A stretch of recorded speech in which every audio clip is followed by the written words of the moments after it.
ಗುರು ಬಸವಲಿಂಗಾಯ ನಮಃ. ಓಂ ಶ್ರೀ ಗುರು ಬಸವಲಿಂಗಾಯ ನಮಃ.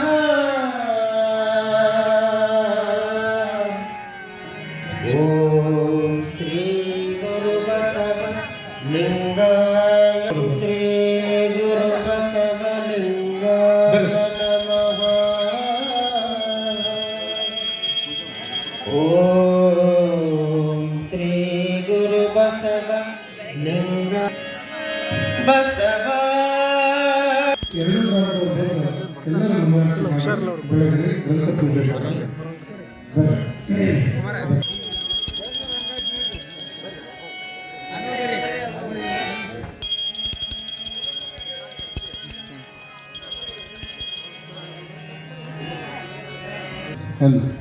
ದಯಮಾಡಿ ಎಲ್ಲ ಬೂದಿಹಾಳ ಭಕ್ತರಿಗೆ ಹಾಗೂ ಕೊಕ್ಕರಗುಂದಿ ಗ್ರಾಮದ ಸದ್ಭಕ್ತರನ್ನು ಕುಳಿತುಕೊಳ್ಳಿಕ್ಕೆ ಅನುಕೂಲವನ್ನು ಮಾಡಿಕೊಡ್ಬೇಕು.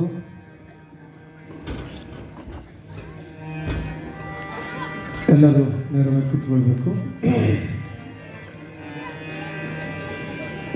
ಗುರು ಬ್ರಹ್ಮ ಗುರು ವಿಷ್ಣು ಗುರುದೇವೋ ಮಹೇಶ್ವರ ಗುರು ಸಾಕ್ಷಾತ್ ಪರಬ್ರಹ್ಮ ತಸ್ಮೈ ಶ್ರೀ ಗುರುವೇ ನಮಃ. ತಸ್ಮೈ ಶ್ರೀ ಗುರುವೇ ನಮಃ. ತಸ್ಮೈ ಶ್ರೀ ಗುರುವೇ ನಮಃ. ಬಸವಣ್ಣನೇ ತಾಯಿ, ಬಸವಣ್ಣನೇ ತಂದೆ, ಬಸವಣ್ಣನೇ ಪರಮ ಬಂಧು ಎನಗೆ ವಸುದೇಶ ಕಪಿಲ ಸಿದ್ಧ ಮಲ್ಲಿಕಾರ್ಜುನ ನಿಮ್ಮ ಹೆಸರಿಟ್ಟ ಗುರು ಬಸವಣ್ಣನಯ್ಯ. ಬಸವಣ್ಣನಯ್ಯ ಬಸವಣ್ಣನಯ್ಯ ಬಸವಣ್ಣನಯ್ಯ.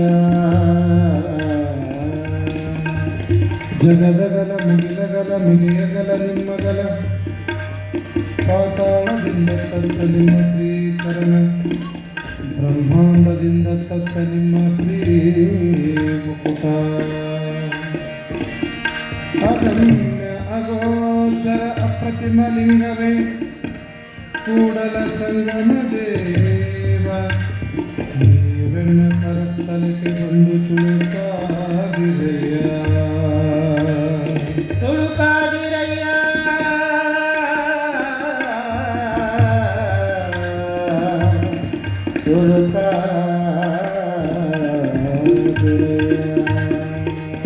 ಎಲ್ಲರೂ ನೇರವಾಗಿ ಕೂತ್ಕೊಳ್ರಿ.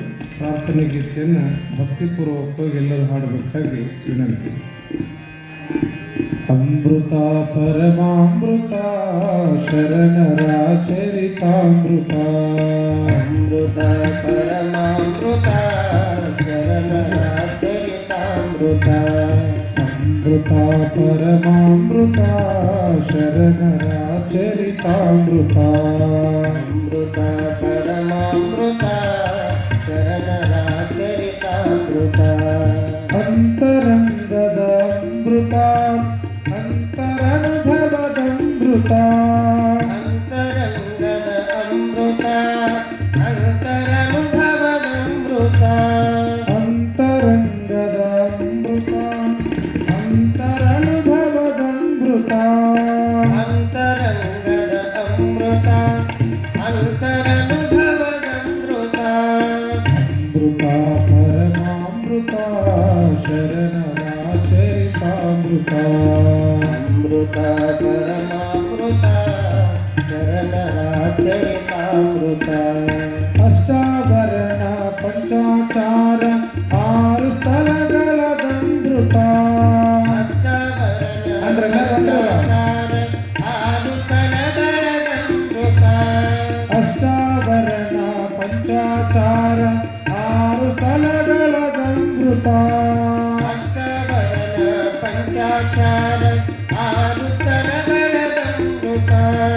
ಶ್ರೇಷ್ಠ ಕಾಯಕ ದಾಸೋಹದ ಶ್ರೇಷ್ಠ ಕಾಯಕ ದಾಸೋಹದ ಅನುಭವದ ಚರಿತಾಮೃತ ಅಮೃತ ಪರಮಾಮೃತ ಶರಣರ ಚರಿತಾಮೃತ ಅಮೃತ ಪರಮಾಮೃತ ಶರಣರ ಚರಿತಾಮೃತ ನೀತಿ ಪ್ರೀತಿ ಭಾವ ಭಕ್ತಿ ಕಲಿಸುವ ಚರಿತಾಮೃತ ನೀತಿ ಪ್ರೀತಿ ಭಾವ ಭಕ್ತಿ ಕಲಿಸುವ ಚರಿತಾಮೃತ ನೀತಿ ಪ್ರೀತಿ ಭಾವ ಭಕ್ತಿ ಕಲಿಸುವ ಚರಿತಾಮೃತ ನೀತಿ ಪ್ರೀತಿ ಭಾವ ಭಕ್ತಿ ಕಲಿಸುವ ಚರಿತಾಮೃತ ಮನದ ಮೈಲಿಗೆ ತೊಳೆಯುವಂತ ಮನದ ಮೈಲಿಗೆ ತೊಳೆಯುವಂತ ಮಂಗಲದ ಮಹದಮೃತ ಅಮೃತ ಪರಮಾಮೃತ ಶರಣರ ಚರಿತಾಮೃತ ಅಮೃತ ಪರಮಾಮೃತ ಶರಣರ ಚರಿತಾಮೃತ ಭಕ್ತಿಯೇ ಭಕ್ತಾಮೃತ ಜ್ಞಾನವೇ ಜ್ಞಾನಾಮೃತ ಭಕ್ತಿಯೇ ಭಕ್ತಾಮೃತ ಜ್ಞಾನವೇ ಜ್ಞಾನಾಮೃತ ಭಕ್ತಿಯೇ ಭಕ್ತಾಮೃತ ಜ್ಞಾನವೇ ಜ್ಞಾನಾಮೃತ ಭಕ್ತಿಯೇ ಭಕ್ತಾಮೃತ ಜ್ಞಾನವೇ ಜ್ಞಾನಾಮೃತ ಭಕ್ತಿ ಜ್ಞಾನ ತ್ಯಾಗ ಭಾವದ ಭಕ್ತಿ ಜ್ಞಾನ ತ್ಯಾಗ ಭಾವದ ಶರಣರ ಚರಿತಾಮೃತ ಅಮೃತ ಪರಮಾಮೃತ ಶರಣರ ಚರಿತಾಮೃತ ಅಮೃತ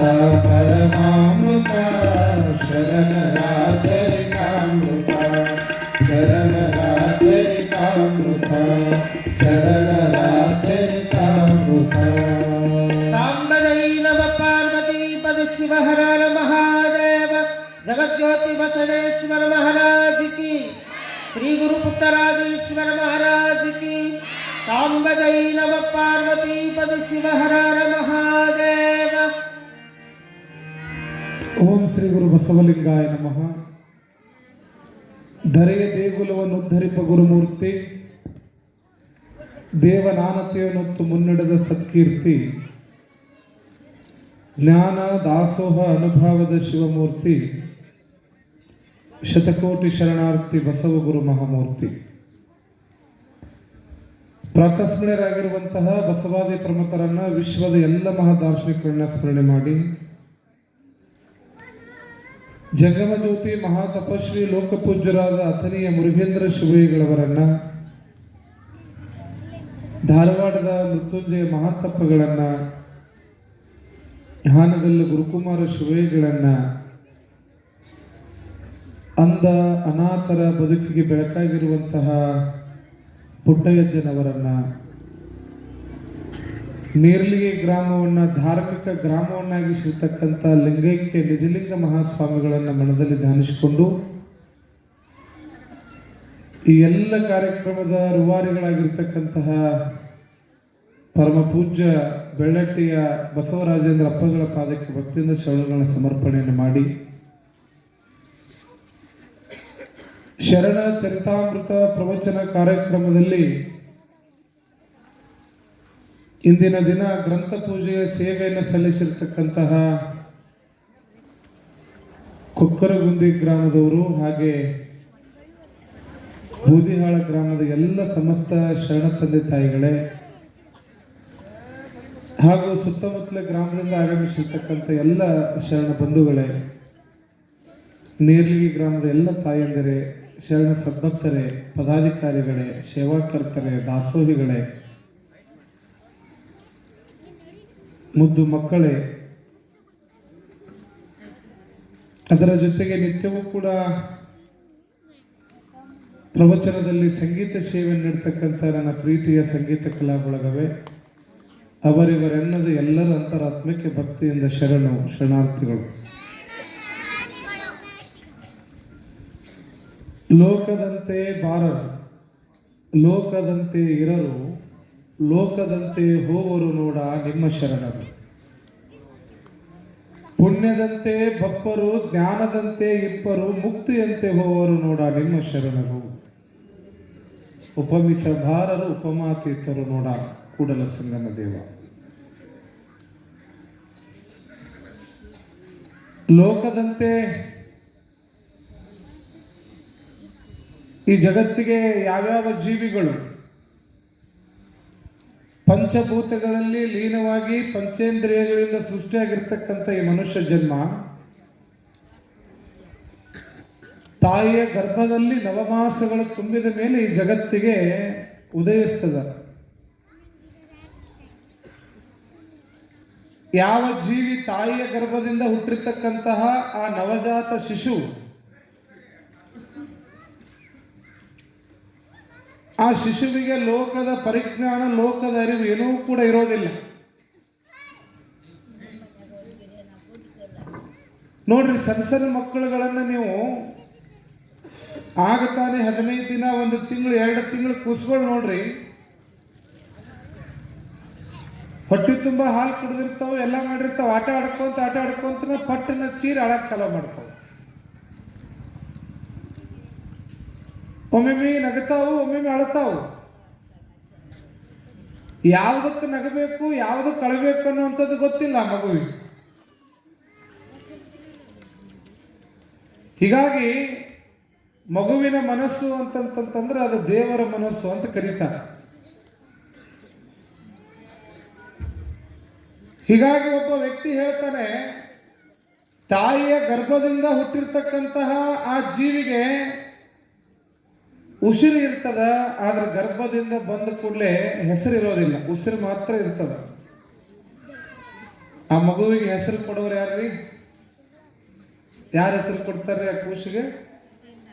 ಸ್ವಾದರತ್ತಿ ಕೊಡ್ತಾವ, ಸುಮ್ಮನೆ ಕೊಡ್ತಾವೆ, ಡುಬ್ಬ ಹಣ್ಣಾಗಂಗ್ ಬಡಿಸ್ಕೊಂಡು ಕೊಡ್ತಾವ. ಹೇಳಂಗಿಲ್ಲ, ಕೂಸಿಗೆ ಕುಟ್ಟಟ ಕುರ್ರಿ ಅಂತಾರೆ. ತಾಯಿಯ ಗರ್ಭದಿಂದ ಬರುವಾಗ ಮಗುವಿಗೆ ಹೆಸರಿರಲಿಲ್ಲ. ಯಾರೇ ದೇಹದ ಮೇಲೆ, ಕೈ ಮೇಲೆ, ತಲೆ ಮೇಲೆ, ಹನಿ ಮೇಲೆ ಹೆಸರು ಬರ್ಕೊಂಡ್ ಬಂದಿರ? ನಿಮ್ದು ಯಾರು ಇಲ್ಲ. ಹೆಸರು ಕೊಡೋಳು ಯಾರು? ಸ್ವಾದರತ್ತಿ. ಅದು ಡುಬ್ಬ ಬಡಿಸ್ಬೇಕು ತಾಳಕ್ಕೆ. ಏನು ಬರೋಬ್ಬರಿ ಸಿಟ್ಟಿದ್ದು ಅಲ್ಲೇ ತೀರ್ಸ್ಕೊಂಡ್ಬಿಡ್ತೀರಿ ನೀವು. ಸಿಕ್ಕ ತಡಿ ಸಿಗಬಾರ್ದಂತ ಹೇಳಿ ಏನು ಹುಣ್ಣು ಮಾಡೋದ, ಡುಬ್ಬ ಬಡಿದ. ನಮಗೆ ನಿಮಗೆ ಹೆಸರು ಕೊಟ್ಟಕ್ಕೆ ಸ್ವಾದರತ್ತಿ. ಆದ್ರೆ ಒಂದು ಗೊತ್ತಿರಲಿ, ಈ ಜಗತ್ತಿಗೆ ಬರುವಾಗ ನಮಗೆ ಉಸಿರಿರ್ತದೆ, ಆದ್ರೆ ಹೆಸರಿರೋದಿಲ್ಲ. ಆದರೆ ಈ ಭೂಮಿಯನ್ನು ಬಿಟ್ಟು ಹೋದ್ಮೇಲೆ ಈ ಜೀವದಲ್ಲಿ ಉಸಿರಿರಂಗಿಲ್ಲ, ಆದರೆ ಹೆಸರು ಉಳಿತಕ್ಕಂಥ ಕೆಲಸವನ್ನು ನಾವು ಮಾಡಿ ಹೋಗಬೇಕು. ಅಂತಹ ಹೆಸರು ಉಳಿತಕ್ಕಂಥ ಕೆಲಸ ಮಾಡಕ್ಕಂಥ ಭಕ್ತರು ಯಾರು ಅಂತಂತಂದ್ರೆ ಅದು ನೀರಲಿಗೆಯ ಭಕ್ತರು ಅಂತಕ್ಕಂಥದ್ದನ್ನು ಅಭಿಮಾನಪೂರ್ವಕವಾಗಿ ಹೇಳಬೇಕಾಗ್ತದೆ. ಈ ಮದುವೆಯಾಗಿ ಹೊಸದಾಗಿ ಗಂಡನ ಮನೆಗೆ ಹೊಂಟಿದ್ಲಂತಿ. ಗಂಡನ ಮನೆಗೆ ಹೋಗಕ್ಕೀಗ ಎಲ್ಲರೂ ಏನವರು, ತಂಗಿ ತವ್ರ ಮನೆಗೆ ಹೆಸರು ತಗೊಂಡ್ಬಾರವ, ಕೀರ್ತಿ ತಗೊಂಡು ಬಾ, ಈ ಮನೆಗೆ ಗೌರವ ತಗೊಂಡು ಬಾ ಅಂತೇಳಿ ಎಲ್ಲರೂ ಬುದ್ಧಿ ಹೇಳೋರಲ್ಲ.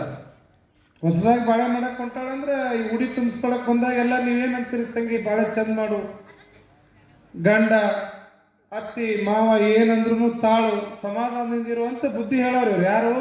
ಮದುವೆಯಾಗಿ 1 5 ವರ್ಷ ಸರ್ವಿಸ್ ಆಗಿರ್ತೈತಲ್ಲ ಅವರು, ಹಿರಿಯ ಜೀವಿಗಳು, ಏನು ಸಂಸಾರದೊಳಗೆ ಅನುಭವ ಆದವರು, ಅವ್ರ ಅನುಭವ ಹೇಳ್ತಾರೆ ಹೊಸದಾಗಿ ಮದುವೆ ಆದವರು. ಹಿಂಗ ಎಲ್ಲರೂ ಆ ಹೆಣ್ಮಗಳಿಗೆ ಊರಿಗೆ ಹೆಸರು ತಗೊಂಡು ಬಾರುವ, ಮನೆತನಕ್ಕೆ ಹೆಸರು ತಗೊಂಡು ಬಾ ಅಂದಿದ್ದು ಕೇಳಿ ಆಕಿ ತಲೆ ಕೆಟ್ಟು ಈ ಗಂಡನ ಮನೆಗೆ ಹೋಗಿ 3 ತಿಂಗಳಿಗೆ 2 ತಿಂಗಳಿಗೆ ಬರ್ತಾರೆ ನೋಡ್ರಿ, ಮತ್ತೆ ಗಂಡನ ಮನೆಯಿಂದ ತವ್ರ ಮನೆಗೆ ಬರೋದು ಅಂತ ಹೇಳಿ. ಅವಾಗ ಬರೋ ಮುಂದೆ ಗಂಡನ ಮನೆಗಿಂದ 2 ಕ್ವಿಂಟಲ್ ಹೆಸರು ಹೊತ್ಕೊಂಬಂದಾಳ ಮನೆಗೆ. ಏನ್ ತಂದಾಳ? ಹೊಲದಾಗ ಬೆಳೆದಾಗ ನಮ್ಮ ಮಾವ ತಡಿ ಅಂತೇಳಿ 10 ಕ್ವಿಂಟಲ್ನಾಗ 2 ಕ್ವಿಂಟಲ್ ಹೊತ್ಕೊಂಡ್ಬಂದ. ಮಗಳು ಬಂದಾಳ ತಡಿ ಅಂತ ಆರತಿ ಮಾಡಿ ಒಳಗೆ ಕರ್ಕೊಳ್ಳೋ ಮುಂದೆ 2 ಕ್ವಿಂಟಲ್ ಹೆಸರು ತಂದಿದ್ ನೋಡಿ, ತಂಗಿ ಏನಿದು? ನೀ ಬರೋದು ಬಿಟ್ಟಿದ್ದು ಏನು ಹೆಸರು ತೊಗೊಂಬಂದಿಯಲ್ಲ ಅಂತಾನ. ಅವಾಗ ಕೇಳಲ್ಲ, ಎಲ್ಲರೂ ಅಳ್ಕೊಂತ ಹೇಳಿದ್ರಲ್ಲ ಗಂಡನ ಮನೆಗೆ ಹೋಗೋ ಮುಂದೆ ಹೆಸರು ತೊಗೊಂಡು ಬಾ, ಹೆಸರು ತೊಗೊಂಬ, ಅದಕ್ಕೆ 2 ಕ್ವಿಂಟಲ್ ತಂದೇನು ತಗೋರಿ ಅಂದ್ಲಕ್ಕೆ. ನೀವು ಹೇಳಿದ್ದು ಯಾವ ಹೆಸರು, ಆಕೆ ತಂದಿದ್ದು ಯಾವ ಹೆಸರು?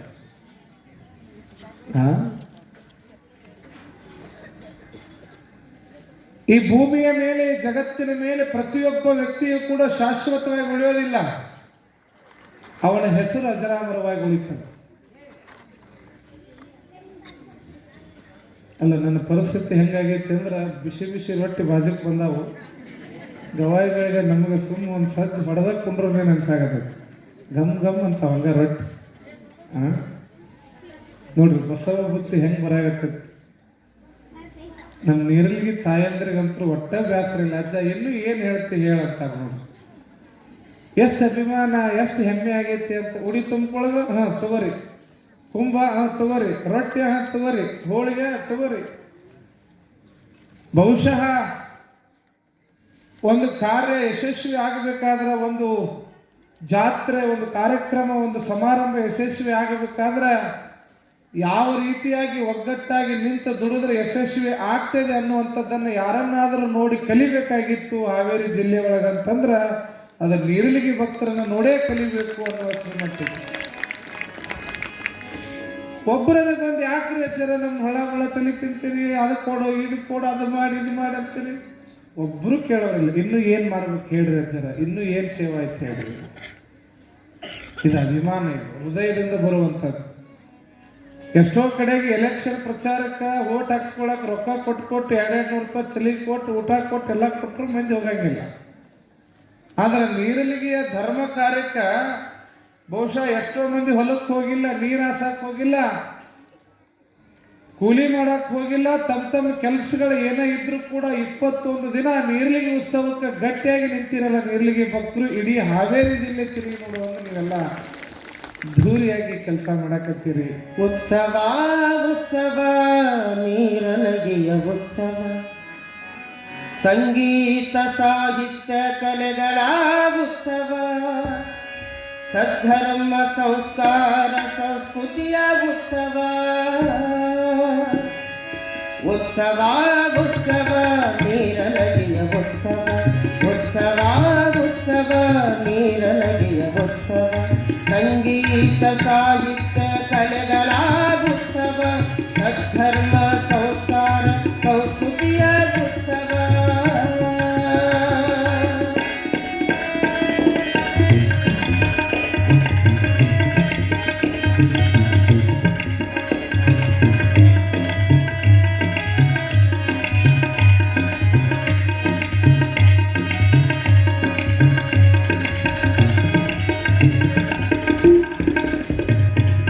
ಗದುಗಿನ ಗುರು ಪುಟ್ಟರಾಜ ಹುಟ್ಟಿ ಬರಲು, ಶರಣ ಚರಿತಾಮೃತವನು ಈ ನಾಡಿಗೆ ಸಾರಲು, ದೇವಾದಿ ದೇವತೆಗಳ ಪುಣ್ಯ ಫಲವ ಬೇಡುವಂತ, ದೇವಾದಿ ದೇವತೆಗಳ ಪುಣ್ಯ ಫಲವ ಬೇಡುವಂತ. ಉತ್ಸವ ಉತ್ಸವ ನೀರಲಗಿಯ ಉತ್ಸವ, ಸಂಗೀತ ಸಾಹಿತ್ಯ ಕಲೆಗಳ ಉತ್ಸವ, ಸದ್ಧರ್ಮ ಸಂಸ್ಕಾರ ಸಂಸ್ಕೃತಿಯ ಉತ್ಸವ.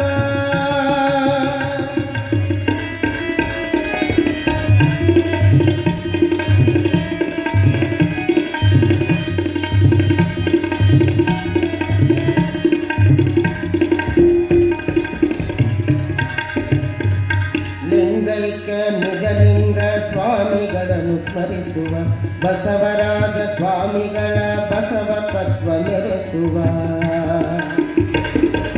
ಗುರುಲಿಂಗ ಯೋಗಿಗಳ ಗುರುಬೋಧ ಕೇಳುವಂತ, ಗುರುಲಿಂಗ ಯೋಗಿಗಳ ಗುರುಬೋಧ ಕೇಳುವಂತ.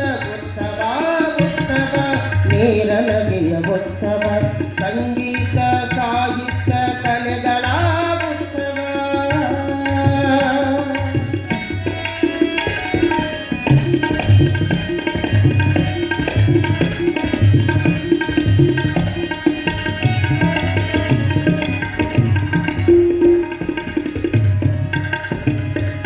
ಗುಡಿ ಗೋಪುರ ಮಂದಿರ ಕಲ್ಯಾಣದ ಹಂದರ, ಗುಡಿಗೋಪುರ ಮಂದಿರ ಕಲ್ಯಾಣದ ಹಂದರ ಸುತ್ತಳ್ಳಿಯ ಸಹಕಾರ ಸಂಭ್ರಮದ ಸಡಗರ ಗುರುವರ್ಯರ ದರ್ಶನಕ ಜನಸಾಗರ ಸೇರುವಂತ ಗುರುವರ್ಯರ ದರ್ಶನಕ ಜನಸಾಗರ ಸೇರುವಂತ ಉತ್ಸವ ಉತ್ಸವ ನೀರನದಿಯ ಉತ್ಸವ ಸಂಗೀತ ಸಾಹಿತ್ಯ ಕಲೆಗಳ ಉತ್ಸವ ಸದ್ಧರ್ಮ ಸಂಸ್ಕಾರ ಸಂಸ್ಕೃತಿಯ ಉತ್ಸವ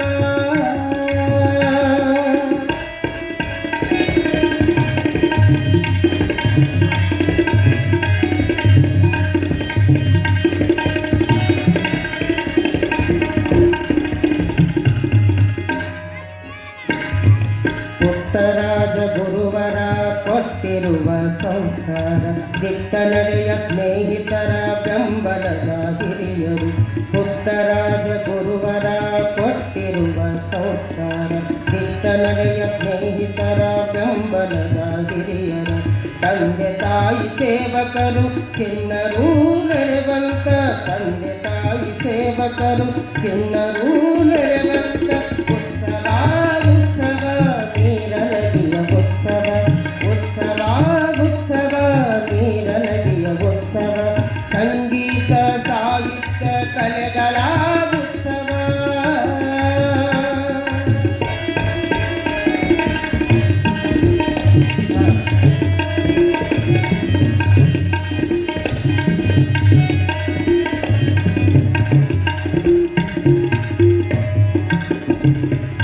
ದೇವಾದಿ ದೇವತೆಗಳು ನೆಲೆಸಿರುವ ತವರೂರು ದೇವಾದಿ ದೇವತೆಗಳು ನೆಲೆಸಿರುವ ತವರೂರು ವೀರಣ್ಣ ಗುರುಗಳು ಅಭಯ ಬಿಟ್ಟು ಹರಸಿದರು ಈಶಾಪುರ ಸಂಜೀವ ಕವನ ಬರೆದು ಹೇಳುವಂತ ಉತ್ಸವ ಉತ್ಸವ ನೀರನದಿಯ ಉತ್ಸವ ಉತ್ಸವ ಉತ್ಸವ ನೀರನದಿಯ ಉತ್ಸವ ಸಂಗೀತ ಸಾಹಿತ್ಯ ಕಲೆಗಳ ಉತ್ಸವ ಸದ್ಧರ್ಮ ಸಂಸ್ಕಾರ ಸಂಸ್ಕೃತಿಯ ಉತ್ಸವ ಉತ್ಸವ ಉತ್ಸವ ನೀರನದಿಯ ಉತ್ಸವ ನೀರನದಿಯ ಉತ್ಸವ ನೀರನದಿಯ ಉತ್ಸವ. ಜೋರಾದ ಚಪ್ಪಾಳೆ. ಅದ್ಭುತವಾದಂಥ ಗೀತೆ ರಚನೆಯನ್ನು ಯಾವ ಈಶಾಪುರದ ಸಂಜೀವ್ ಅಂತಕ್ಕಂಥ ಒಬ್ಬರು ಕವಿಗಳು ಇದನ್ನು ರಚನೆ ಮಾಡಿದ್ದಾರೆ. ಬಹುಶಃ ಅವರು ಬಂದಿರ್ಬೋದು ಅನ್ನಿಸ್ತದೆ ಇಲ್ಲಿ. ಆ ಕವಿಗಳಿಗೆ ಒಂದು ಜೋರಾದ ಚಪ್ಪಾಳೆ. ಅದಕ್ಕೆ ಸಂಗೀತ ಕೊಟ್ಟಂಥವರು ನಮ್ಮ ಗವಾಯಿಗಳು. ವ್ಯಕ್ತಿತ್ವದ ಜೀವನಕ್ಕಾಗಿ ಬಡದಾಡೋದು ಅಂತಕ್ಕಂಥದ್ದು ಪುಟ್ಟಜ್ಜನವರಾಗಿರ್ಬೋದು, ಪಂಚಾಕ್ಷರಿ ಗವಾಯಿಗಳಾಗಿರ್ಬೋದು, ಹಾನಗಲ್ ಕುಮಾರಶಿವಗಳಾಗಿರ್ಬೋದು, ಒಬ್ಬೊಬ್ಬರು ಒಂದೊಂದು ರೀತಿ ಒಳಗೆ ತಮ್ಮದೇ ಆಗಿರ್ತಕ್ಕಂಥ ಸಮಾಜದ ಸುಧಾರಣೆಯನ್ನು ಮಾಡುವಂಥ ಕೆಲಸ ಮಾಡಿದರು. ಯಾರ್ಯಾರು ಏನೇನು ಹೊರಲಿಕ್ಕೆ ಸಾಧ್ಯ ಅದ, ಏನು ಮಾಡಲಿಕ್ಕೆ ಸಾಧ್ಯ ಅದ ಅದನ್ನು ಮಾಡೇ ನಾನು ಸಮಾಜವನ್ನು ಸುಧಾರಿಸ್ತೇನೆ ಅಂತಕ್ಕಂಥ ಹಠ ಅವರಲ್ಲಿತ್ತು. ವ್ಯಕ್ತಿತ್ವದ ಕಿಮ್ಮತ್ತು ನೋಡ್ರಿ. ದೇಹ ಯಾವಾಗ ಸೃಷ್ಟಿಯಾಗೈತಲ್ಲ, ಹುಟ್ಟಿನಿಂದಲೂ ಸಾಯೋವರೆಗೂ ಕೂಡ ರೋಗದಿಂದನೇ ತುಂಬಿರ್ತದೆ. ಹೀಗಾಗಿ ಹೆಜ್ಜೆಗೆ ದವಾಖಾನೆಗಳದಾವ. ಈಗೊಂದು 50 ವರ್ಷದ 100 ವರ್ಷದ ಹಿಂದೆ ಊರಾಗ ಒಂದು ದವಾಖಾನೆ ಇತ್ತಂದ್ರೆ ಒಬ್ಬನೇ ಡಾಕ್ಟರ್ ಎಲ್ಲ ನೋಡ್ತಿದ್ದವ. ಕಿವಿ ನೋಡ್ತಿದ್ದ, ಕಣ್ಣು ನೋಡ್ತಿದ್ದ, ಕೈಕಾಲು ನೋಡ್ತಿದ್ದ. ಹೊಟ್ಟೆ ನೋವು ಬಂದ್ರು ಅವನ ನೋಡವ, ತಲೆ ನೋವು ಬಂದ್ರು ಅವನು ನೋಡವ. ಈಗೇನಾಗ್ಯಾವ ಗೊತ್ತನ್ರಿ? ಕಿವಿಗೊಬ್ಬ ಡಾಕ್ಟರ, ಕಣ್ಣಿಗೊಬ್ಬವ, ತಲೆಗೊಬ್ಬವ, ಮೂಗಿಗೊಬ್ಬವ, ನಾಲ್ಗಿಗೊಬ್ಬವ, ಹೊಟ್ಟಿಗೊಬ್ಬವ, ಕೈಗೊಬ್ಬವ, ಕಾಲಿಗೊಬ್ಬವ, ಮತ್ತು ಒಳಗೆ ಹಲ್ಲಿಗೊಬ್ಬವ. ಮತ್ತು ಆಯಾ ವಸ್ತುಗಳಿಗೆ, ಆಯಾ ಸಾಮಗ್ರಿಗಳಿಗೆ ನಿಮ್ಮ ದೇಹದ ಅಂಗಾಂಗಗಳದಾವಲ್ಲ ಎಲ್ಲದಕ್ಕೂ ಒಂದೊಂದು ಡಾಕ್ಟರ್ ಅದಾರಿ.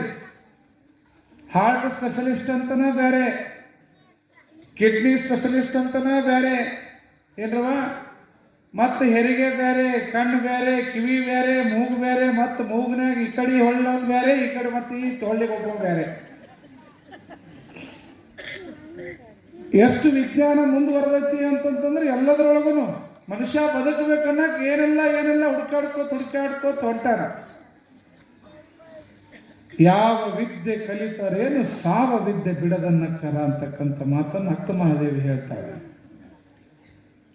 ಎಲ್ಲ ವಿದ್ಯೆ ಕಲ್ತೀವಿ ನಾವು. ಚಂದ್ರನ ಮೇಲೆ ಹೋಗಿ ಉಪಗ್ರಹಗಳನ್ನು ಸ್ಥಾಪನೆ ಮಾಡೋದು ಕಲ್ತೀವಿ. ಚಂದ್ರನ ಮೇಲೆ ನಿಂತು ಇನ್ನೊಂದು ಗ್ರಹವನ್ನ ನೋಡುವಂಥದ್ದು ಕಲ್ತೀವಿ. ಇಲ್ಲೇ ಕುಂತ ಇಡೀ ಜಗತ್ತನ್ನ ನೋಡುವಂಥದ್ದನ್ನು ಕಲ್ತೀವಿ. ಆದ್ರೆ ಸಾವ ವಿದ್ಯೆ ಯಾರಿಗೂ ಕಲೀಲಿಕ್ಕಾಗಲಿಲ್ಲ. ಎರಡ ಮೂರ ಏನಿದೆ ಈ ಮ್ಯಾಗ ಇವತ್ತು ಬಂದಿರ್ತೀರಿ ಯಾವ ರೂಪಾಯಿನಿಂದ ಅದಕ್ಕೆ ಬಾಯ್ ಮಾಡಾಗತ್ತೀನಿ. ಕೈಗಿಟ್ರೆ ನೋಡೋದು 2 3 ಬೇಡ ಅಪ್ಪ, ಒಂದೇ ಐತಿಲ್ಲಿ ಪುರಾಣ. ಒಬ್ಬವ ಹಿಂಗ ರೋಡ್ನಾಗ ಹೊಂಟಿದ್ದ ಹಿಂಗ ರೋಡ್ನಾಗ ಹೊಂಟಿದ್ದ. ಇದನ್ನ ಒಂದು 200-300 ವರ್ಷದ ಹಿಂದಿನ ಸುದ್ದಿ ಹೇಳಾಕತ್ತೀನಿ, ಈಗಿಂದಲ್ಲ. ಹಿಂಗ ರೋಡ್ನಾಗ ಹೊಂಟಿದ್ದ ವ್ಯಾಪಾರ ಮಾಡ್ಕೋಬೇಕಂತ ವ್ಯಾಪಾರಕ್ಕಂತ ಹೊಂಟಿದ್ದ ಎಲ್ಲ ಸಾಮಗ್ರಿಗಳನ್ನು ತಗೊಂಡು ಇನ್ನೇನು ಸಂತಿ ಮಾಡ್ಕೊಂಡು ಬರ್ಬೇಕಂತ ಹೋಗೋ ಸಂದರ್ಭದಾಗ ಅವಂಗ ದಾರ್ಯಾಗ ಒಂದು ಮಣ್ಣು ಮುಚ್ಚಿರ್ತಕ್ಕಂಥದ್ದು ಒಂದೇನೋ ಒಂದು ಹೊಳೆಯಾಕತ್ತಿತ್ತು. ಸೂರ್ಯನ ಬಿಸಿಲಿನ ನೆರಳ ಕಿರಣಗಳಿಗೆ ಒಂದು ವಸ್ತು ಹೊಳೆಯಾಕತ್ತಿತ್ತು. ಏನೋ ಹೊಳೆಯಾಕತ್ತದ ತಡಿ ಅಂತ ಹೇಳಿ ಹಿಂಗ ಗಾಡಿ ತರಬಿಸಿ ಕೆಳಗೆ ಇಳಿದು ಹಿಂಗ ಮಣ್ಣು ಸರಿಸಿ ನೋಡ್ದ. ಅದು ಕನ್ನಡಿತ್ತು. ಏನಿತ್ರಿ? ಕನ್ನಡಿ. ಅದಾವಲ್ರಿ ನಿಮ್ಮ ಮನೆಗೆ ಎಲ್ಲರೂ ನೋಡೇ ಬಂದಿರಿ ನೀವು. ಒಟ್ಟ ನಾನು ನೋಡೇ ಬಂದೀನಿ. ಅದನ್ನು ನೋಡಲಿಲ್ಲ ಅಂದ್ರೆ ನಮ್ಮನ್ನ ಯಾರು ನೋಡಂಗಿಲ್ಲ. ಹಂಗಾಗಿರ್ತೀವಿ ನಾವು. ಅದಕ್ಕೆ ಕನ್ನಡಿ ಇತ್ತು. ಅದು ಸಾಧಾರಣ ಕನ್ನಡಿ ಆಗಿದ್ದಿಲ್ಲ. ಅದು ಮುತ್ತು ರತ್ನ ಹವಳಗಳಿಂದ ಲೇಪಿತವಾಗಿರ್ತಕ್ಕಂಥ ಒಂದು ಸುಂದರವಾದಂಥ ಕನ್ನಡಿ ಇತ್ತು.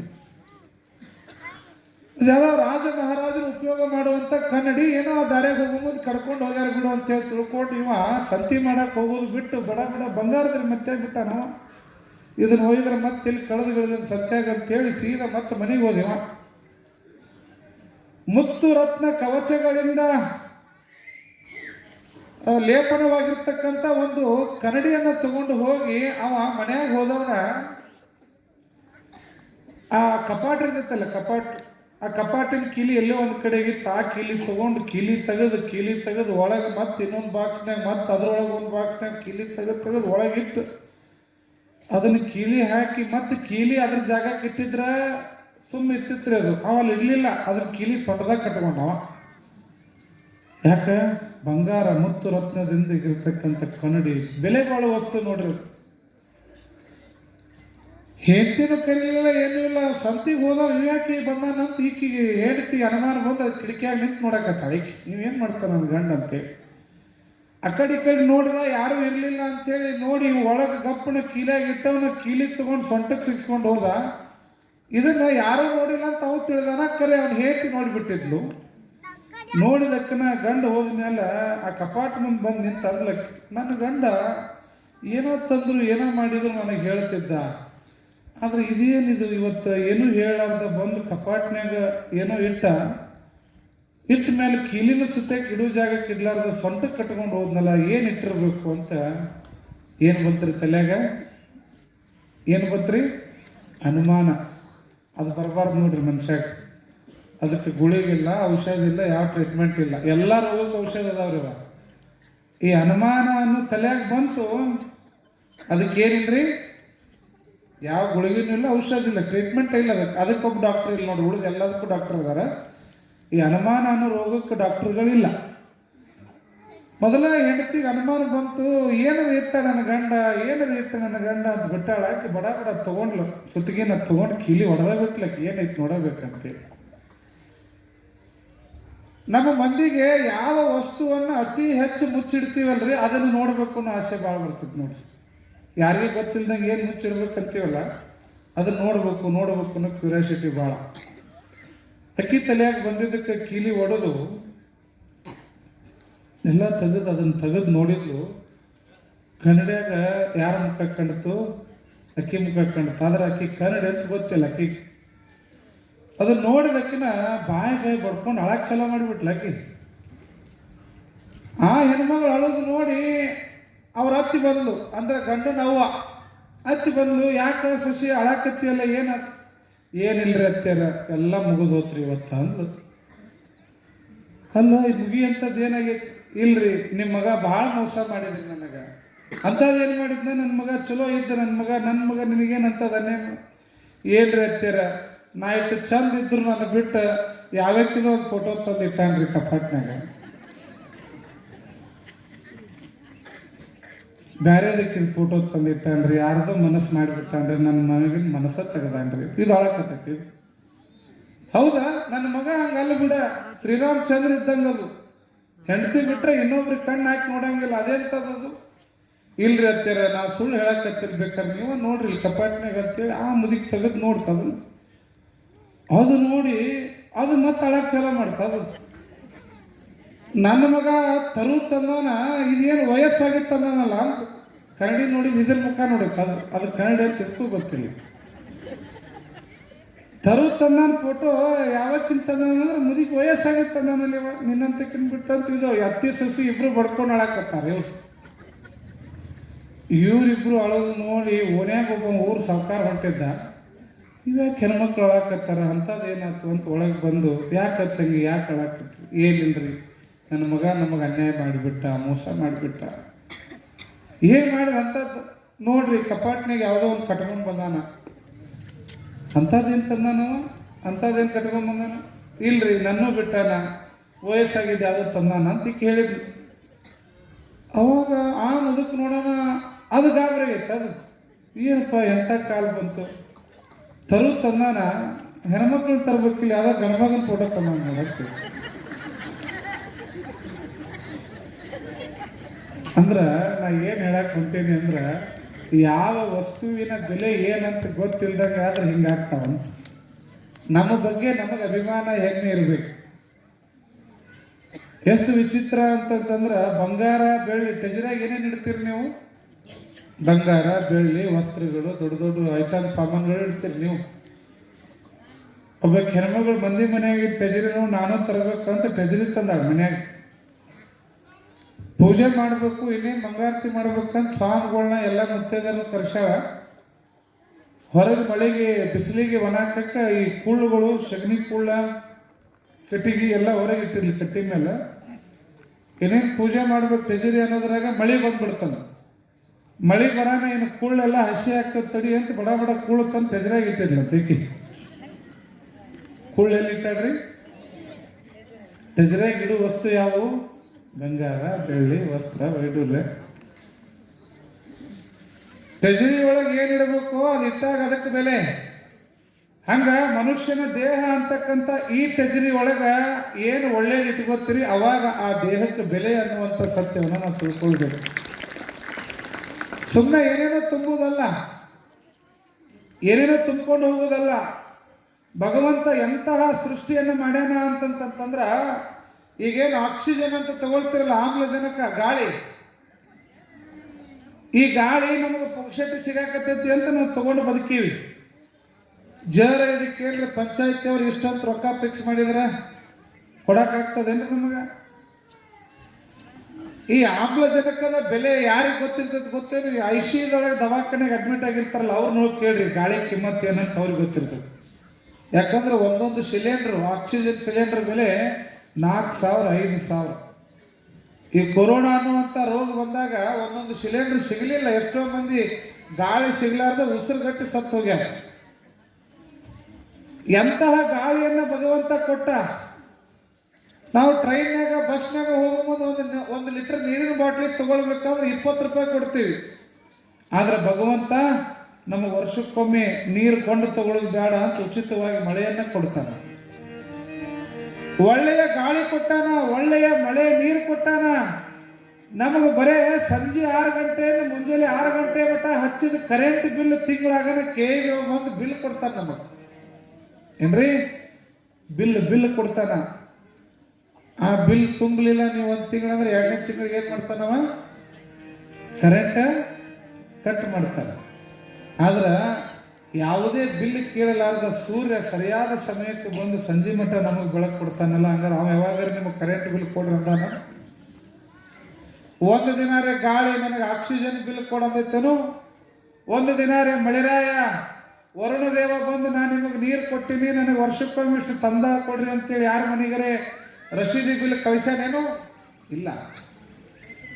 ಭಗವಂತ ಎಂತಹ ಪ್ರಕೃತಿಯನ್ನು ಸೃಷ್ಟಿ ಮಾಡ್ಯಾನ ಅಂತಂತಂದ್ರ ಎಲ್ಲೆಲ್ಲೋ ಇರ್ತಕ್ಕಂಥ ಕಟ್ಟ ಕಡೆಯ ಜೀವಿಗೂ ಕೂಡ ಒಂದು ತುತ್ತಿನ ಅನ್ನವನ್ನ ಇಟ್ಟಾನ ಅಂತಂದ್ರ ಎಂತ ಇಂಜಿನಿಯರ್ ಇರಬೇಕು ಭಗವಂತ, ಎಂತ ಇಂಜಿನಿಯರ್ ಇರಬೇಕು ವಿಚಾರ ಮಾಡ್ರಿ ನೋಡೋಣ. ಬರೇ ನಮಗೆ ಈಗ ಕಟ್ಟಿದ ಮನೆ ಇನ್ನೊಂದು 10 ವರ್ಷ ಆದ್ರೆ ನಮಗೆ ಬೇಸರ ಆಗ್ತದೆ. ಆದ್ರೆ ಇಂತಹ ಪೃಥ್ವಿ ಶತಶತಮಾನಗಳ ಕಳೆದ್ರೂ ಕೂಡ ಇದರೊಳಗೆ ಬೇಸರ ಆಗ್ಲಾರ್ದಂಥ ವ್ಯವಸ್ಥೆಯನ್ನು ಭಗವಂತ ಅಲ್ಲೆಲ್ಲಿ ಪ್ರಾಣಿ ಪಕ್ಷಿಗಳು ತಿನ್ಲಿ ಅಂತ ಹಣ್ಣಿಟ್ಟಾನ.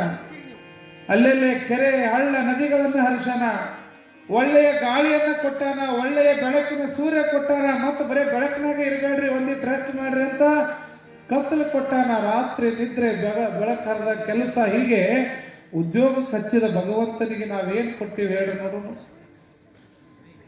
ಒಬ್ಬ ರೇಷನ್ ಕೊಡೋಂಗ ನಾವು ತಿಂಗಳಿಗೊಮ್ಮೆ ಬಿಲ್ ಕೊಡ್ತೀವಿ, ಕಿರಾಣಿ ಅಂಗಡಿಗೆ ಬಿಲ್ ಕೊಟ್ಟಾಗ ಅವ್ರ ರೊಕ್ಕ ಸಂತಿ ಕೊಡ್ತಾನೆ. ಒಬ್ಬ ಆಕ್ಸಿಜನ್ ಸಿಲಿಂಡರ್ ತಂದು ಬರೀ ಅಡಿಗೆ ಮಾಡಕ್ಕೆ ಅನಿಲ ಬೇಕು ಅಂತಂತಂದ್ರೆ ಸಿಲಿಂಡರ್ ರೊಕ್ಕ ಕೊಡ್ತೀವಿ, ನೀರಿಗೆ ರೊಕ್ಕ ಕೊಡ್ತೀವಿ, ಊಟಕ್ಕೆ ರೊಕ್ಕ ಕೊಡ್ತೀವಿ, ಲೈಟಿಗೆ ರೊಕ್ಕ ಕೊಡ್ತೀವಿ. ಆದರೆ ನೀವಿದ್ದಂಥ ಮನೆಗೆ ಬಾಡಿಗೆ ಕೂಡ ನೀವು ಕಟ್ತೀರಿ ಮನೆ ಮಾಲಕರಿಗೆ. ಆದ್ರೆ ಒಂದು ದಿನ ಭೂಮಿ ನನಗೆ ಬಾಡಿಗೆ ಕೊಡಂತ ಕೇಳಿಲ್ಲ, ನೀರು ನನಗೆ ರೊಕ್ಕ ಕೊಡಂತ ಕೇಳಿಲ್ಲ. ಹೀಗಾಗಿ ಪ್ರಕೃತಿ ಕೇಳ್ತಾ ಇರೋದು ನಿಮ್ಮ ರೊಕ್ಕ ಅಲ್ಲ. ಪ್ರಕೃತಿ ಏನು ಕೇಳಾಕತ್ತೈತಿ ಅಂತಂದ್ರ ನಿಮ್ಮ ನಿರ್ಮಲವಾದ ಮನಸ್ಸನ್ನ ಕೇಳಾಕತ್ತೈತಿ, ನಿಮ್ಮ ಪ್ರಾಮಾಣಿಕತೆಯನ್ನು ಕೇಳಾಕತ್ತೈತಿ ಅಷ್ಟೇ. ನಾವೇನಾದ್ರೂ ಭಗವಂತನಿಗೆ ಬಿಲ್ ಕೊಡೋದಾಗಿತ್ತು ಅಂತಂತಂದ್ರ ಈ ಜಗತ್ತಿನೊಳಗೆ ಬದುಕಲಿಕ್ಕೆ ಆಗ್ತಿರ್ಲಿಲ್ಲ. ಹೀಗಾಗಿ ಆ ಪರಮಾತ್ಮನಿಗೆ, ಆ ಭಗವಂತನಿಗೆ ನಾವು ಯಾವ ರೀತಿಯಾಗಿ ಬಿಲ್ ಕೊಡಬೇಕಾಗೈತಿ ಅಂತಂತಂದ್ರ ಮಾಡಿದ್ರೊಳಗೆ 4 ಮಂದಿಗೆ ಉಣಿಸುವಂತ ಪ್ರಕ್ರಿಯೆ ನಡೆಸಿರಲ್ಲ, ಇದು ನಿಜವಾದ ಬಿಲ್ ನೀವು ತುಂಬಿದಂಗೆ ಆಗಾಕತ್ತೈತಿ. ಈ ಬಿಲ್ ನಿಮಗೆ ಉದಯ ಆಗಿ ನಿಮಗೆ ವರ್ಷಕ್ಕೆ ಬಳಿತಾ ಹೋಗ್ತದೆ ವಿನಃ ಖಾಲಿ ಆಗಂಗಿಲ್ಲ. ಅಂತಹ ವ್ಯವಸ್ಥೆ ಒಳಗೆ ಶರಣರು ಇವತ್ತು ದಾಸೋಹ ಮನೋಭಾವದ ಪ್ರಕ್ರಿಯೆಗಳನ್ನು ಕೊಟ್ಟಿದ್ದಾರೆ. ಇವತ್ತೆಲ್ಲ ಸಿದ್ಧಿಗೆ ಮಠ, ದೊಡ್ಡ ದಾಸೋಹ ಮಠಗಳಿಗೆ ಹೋಗ್ರಿ, ಕಜ್ಜಾಯ ಅಂತ ಹೋಗ್ತಿದ್ರು ಹಿಂದೆಲ್ಲ. ಮನೆಗಳಿಗೆ ಬಂದು ಭೌತಿ ಭಿಕ್ಷಾಂದೇವಿ ಅಂತ ಹೇಳಿ ರೊಟ್ಟಿ ತಗೊಂಡು ಬಂದು ಆ ಎಲ್ಲಾ ತರದ ಮನೆಯಾಗಿನ ಪಲ್ಯ ಗೋಳೆ ಮಾಡಿ ಅದು ಎಷ್ಟು ರುಚಿ ಇರ್ತೈತ್ರಿ ಕಜ್ಜಾಯದ ಊಟ ಅಂದ್ರೆ ಅದು ಉಂಡವ್ರಿಗೆ ಗೊತ್ತು. ಯಾವಾಗ್ರಿ ನೀವು ಸಿಂದಗಿ ಮಠಕ್ಕೆ ಅದು ಹೋದ್ರಿ ಅಂದ್ರೆ ಕಜ್ಜಾಯದ ಪ್ರಸಾದ ಉಂಡು ನೋಡ್ರಿ ಎಷ್ಟು ರುಚಿ ಇರ್ತೈತಿ. ಯಾಕಂದ್ರೆ ಎಲ್ಲರ ಮನೆ ಸಾರು ಮಿಕ್ಸ್ ಆಗಿರ್ತೈತಿ, ಎಲ್ಲರ ಮನೆ ಕೈಪಲ್ಯ ಮಿಕ್ಸ್ ಆಗಿರ್ತೈತಿ. ಅದ್ರ ರುಚಿನೇ ಬೇರೆ. ಅದಕ್ಕೆ ಪ್ರಸಾದಕ್ಕೆ ಬಹಳ ದೊಡ್ಡ ಶಕ್ತಿ, ಬಹಳ ದೊಡ್ಡ ಬೆಲೆ ಅದ. ನೀವು ಮಠದಾಗ ಮಾಡಿರ್ತಕ್ಕಂಥ ಸಾರು ಉಂಡು ನೋಡ್ರಿ, ನಿಮ್ಮ ಮನೆಯಾಗ ಎಲ್ಲ ತರದ ಮಸಾಲೆ ಸಾಮಗ್ರಿಗಳನ್ನ ಹಾಕೊಂಡು ಸಾರು ಉಂಡು ನೋಡ್ರಿ. ಮಠಮಾನ್ಯಗಳಿಗೆ, ದೇವಸ್ಥಾನಗಳಿಗೆ ಹೋದಂತಹ ಆ ಪ್ರಸಾದದ ರುಚಿ ಎಷ್ಟು ಆನಂದ ಕೊಟ್ಟಿರ್ತೈತಿ ನಿಮಗ ಅಂತಂತಂದ್ರೆ ಏನು ಹಾಕ್ಯಾರಪ್ಪ ಇದ್ರೊಳಗ ಅಂತ ಅನಿಸ್ತದ. ಹೀಗಾಗಿ ಅಂತಹ ಶಕ್ತಿ ಆ ಪ್ರಸಾದದೊಳಗಿರ್ತದ, ಆ ಪ್ರಸಾದದ ಶಕ್ತಿ ಒಳಗಿರ್ತದ. ಒಂದು ದಿನ ಅತನಿ ಮುರುಗೇಂದ್ರ ಶಿವಯೋಗಿಗಳು ಹಿಂಗೆ ಕುಂತಿರ್ತಾರೆ ಮಠದ ಅಂಗಳದೊಳಗ. ಯಾರೋ ಒಬ್ಬ ಬರ್ತಾನ, ಅಪ್ಪೋರ ನನಗೆ ಬಹಳ ತ್ರಾಸದ ರೀ, ನನ್ನ ಜೀವನದೊಳಗೆ ಬಹಳ ತೊಂದರೆ ಅದ, ಮೇಲಿಂದ ಮೇಲೆ ನನಗೆ ಆರೋಗ್ಯ ಕೆಡ್ತದ, ನನಗೆ ಜ್ವರ ಬರ್ತದ, ನನಗೆ ನೋವು ಆಗ್ತದ. ಆರೋಗ್ಯ ಅನ್ನುವಂಥದ್ದು ಸೀಮಿತವಾಗಿ ಉಳಿದಿಲ್ರಪ್ಪ, ಏನಾದರೂ ಮಾಡಿ ನನ್ನ ರೋಗವನ್ನು ಮುಕ್ತಗೊಳಿಸ್ರಿ ಅಂತ ಕೇಳ್ತಾನೆ ಶಿವಯೋಗಿಗಳಿಗೆ. ಯಾವ ಭಕ್ತ ಗುರುವಿನ ಸನ್ನಿಧಾನದೊಳಗೆ ಬಂದು ತನ್ನ ಕಷ್ಟವನ್ನು ಹೇಳಿರ್ತಾನಲ್ಲ, ಪ್ರತಿಯೊಬ್ಬ ಗುರು ಕೂಡ ಆ ಕಷ್ಟ ಪರಿಹಾರ ಆಗ್ಲಿಂತಾನೆ ಆಶೀರ್ವಾದ ಮಾಡೋಲ್ಲ. ಆಶೀರ್ವಾದಕ್ಕೆ ಬಹಳ ದೊಡ್ಡ ಶಕ್ತಿ ಅದ, ಬಹಳ ದೊಡ್ಡ ಬೆಲೆ ಅದ. ಹಿಂಗ ಅವನಿಗೆ ಜ್ವರ ಬಂದು ನರಳಾಡ್ಕೊಂತಿರುವಂತ ವ್ಯಕ್ತಿಗೆ ಅತನಿ ಶಿವಯೋಗಿಗಳು ವಿಭೂತಿ ಹಚ್ಚಿ ನಿನಗೆ ಆರಾಮ ಆಗ್ತೈತಿ ಹೋಗಂತ ಕಳಿಸ್ತಾರ. ಅವತ್ತು ರಾತ್ರಿ ಹೋಗಿ ಮಲ್ಕೋತಾನ, ಬೆಳಗ್ಗೆ ಎದ್ದು ಕೂಡಲೇ ಅವನ ಜ್ವರ ಎಲ್ಲ ಹೋಗಿಬಿಟ್ಟಿರ್ತದೆ, ಅವನ ಆರೋಗ್ಯ ಸುಧಾರಣೆ ಆಗಿರ್ತದೆ. ಇಲ್ಲಿ ಈ ವ್ಯಕ್ತಿ ಭಕ್ತನ ಜ್ವರ ಕಡಿಮೆ ಆಗೈತಿ, ಆದ್ರೆ ಆ ಜ್ವರ ಹೋಗಿ ಯಾರಿಗೆ ಮುಟ್ಟೈತಿ? ಶಿವಯೋಗಿಗಳಿಗೆ ಜ್ವರ ಬಂದೈತಿ. ಅವ್ರು ಮಕ್ಕೊಂಡಾರ ಹಾಸಿಗೆ ಮೇಲೆ.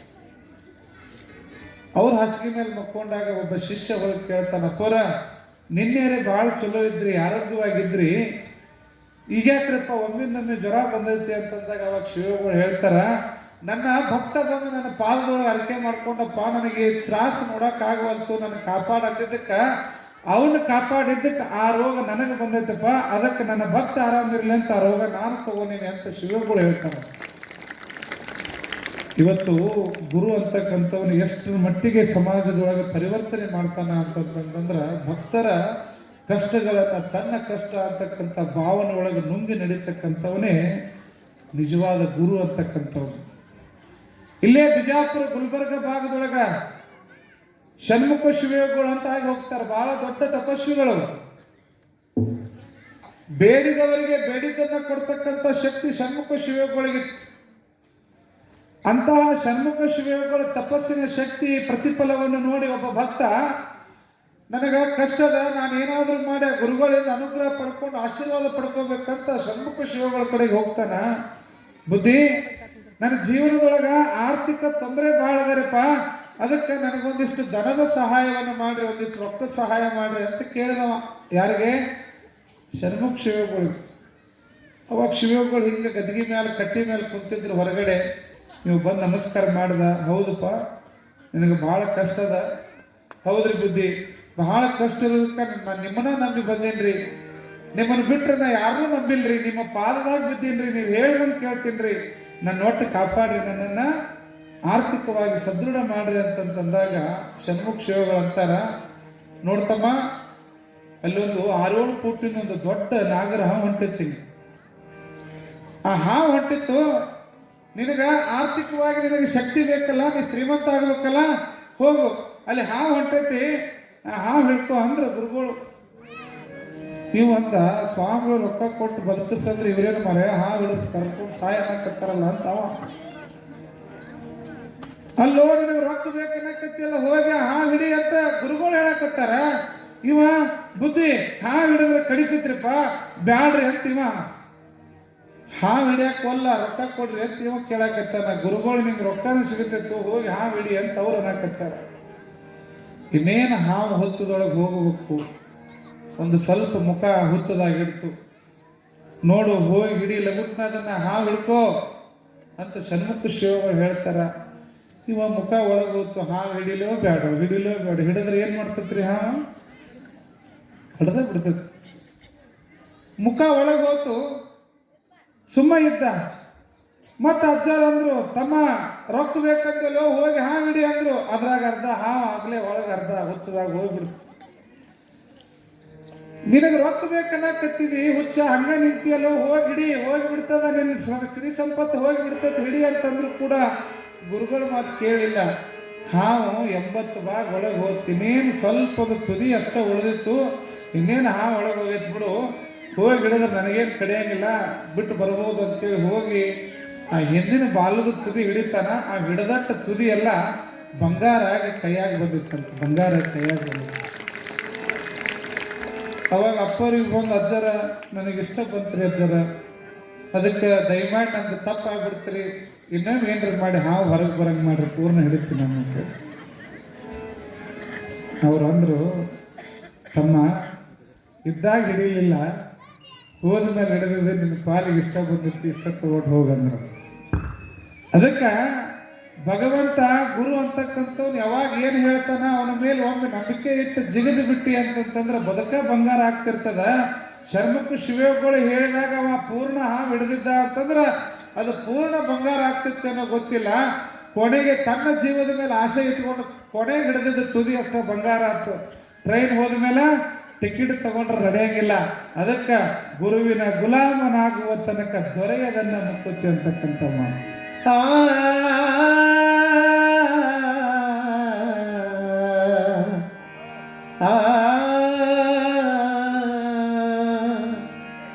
ಗುರು ಕರುಣೆ ಇಲ್ಲದವನ ಸ್ನೇಹ ಸಾಯುತನಕ ಬೇಡ. ಸಾಧು ಸತ್ಪುರುಷರ ಸೇವೆ ಮಾಡಿರುವುದು ಬಹುಪಾಡ. ಗುರು ಕರುಣೆ ಇಲ್ಲದವನ ಸ್ನೇಹ, ಗುರು ಕರುಣೆ ಇಲ್ಲದವನ ಸ್ನೇಹ ಸಾಯುತನಕ ಬೇಡ. ಸಾಧು ಸತ್ಪುರುಷರ ಸೇವೆ ಮಾಡಿರುವುದು ಬಹುಪಾಡ.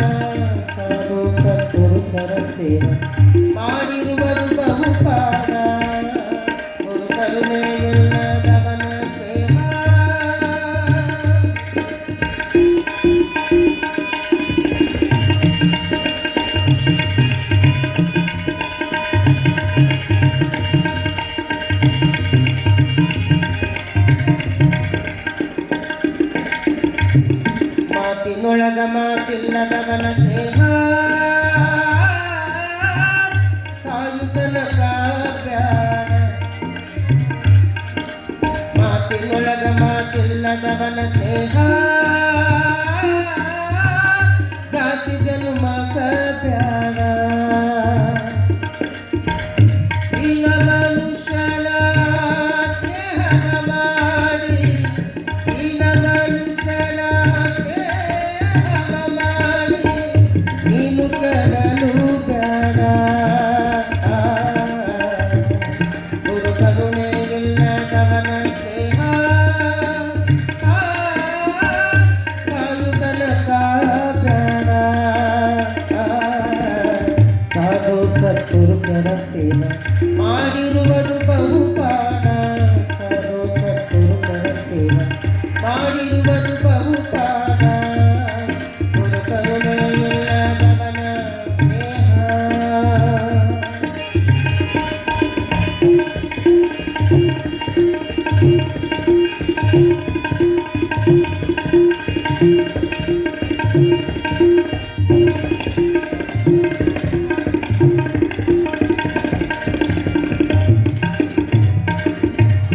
ಅಕ್ಕ ತಂಗಿಯರೆಂದು ಬಾಯಿಲೆ ಕರೆದು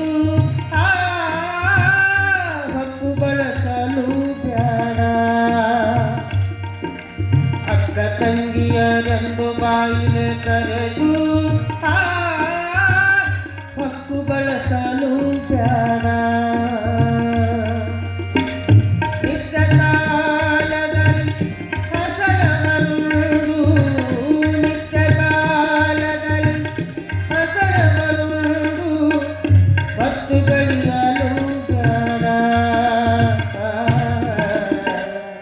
ಗುರು ಕರುಣೆ ಇಲ್ಲದವನ ಸ್ನೇಹ ಕಾಯುತನಕ ಬೇಡ. ಸಾಧು ಸತ್ಪುರುಷರ ಸೇವೆ ಮಾಡಿರುವುದು ಬಹುಪಾಡ. ಸಾಧು ಸತ್ಪುರುಷರ ಸೇವೆ ಮಾಡಿರುವುದು ಬಹುಪಾಡ. ಗುರು ಕರುಣೆ ಇಲ್ಲದವನ ಸ್ನೇಹ.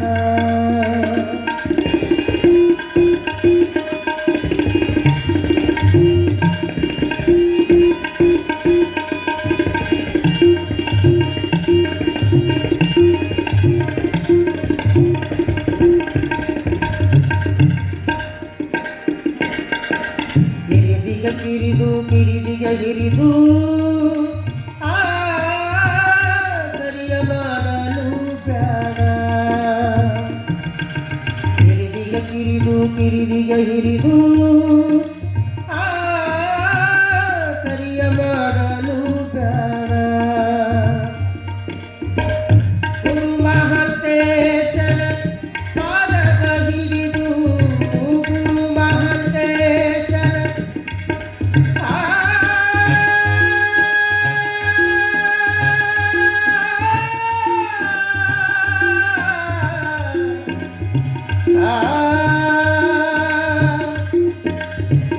ಗುರು ಮಹಾಂತೇಶನ ಪಾದವ ಹಿಡಿದು ಇರುವುದು ಬಹುಪಾಡ. ಗುರು ಕರುಣೆ ಇಲ್ಲದವನ ಸ್ನೇಹ ಸಾಯುತನಕ ಬೇಡ. ಸಾಧು ಸತ್ಪುರುಷರ ಸೇವೆ ಮಾಡಿರುವುದು ಬಹುಪಾಡ. ಸಾಧು ಸತ್ಪುರುಷರ ಸೇವೆ ಮಾಡಿರುವುದು ಬಹುಪಾಡ. ಗುರು ಕರುಣೆ ಇಲ್ಲದವನ ಸ್ನೇಹ. ಗುರು ಕರುಣೆ ಇಲ್ಲದವನ ಸ್ನೇಹ. ಗುರು ಕರುಣೆ ಇಲ್ಲದವನ ಸ್ನೇಹ.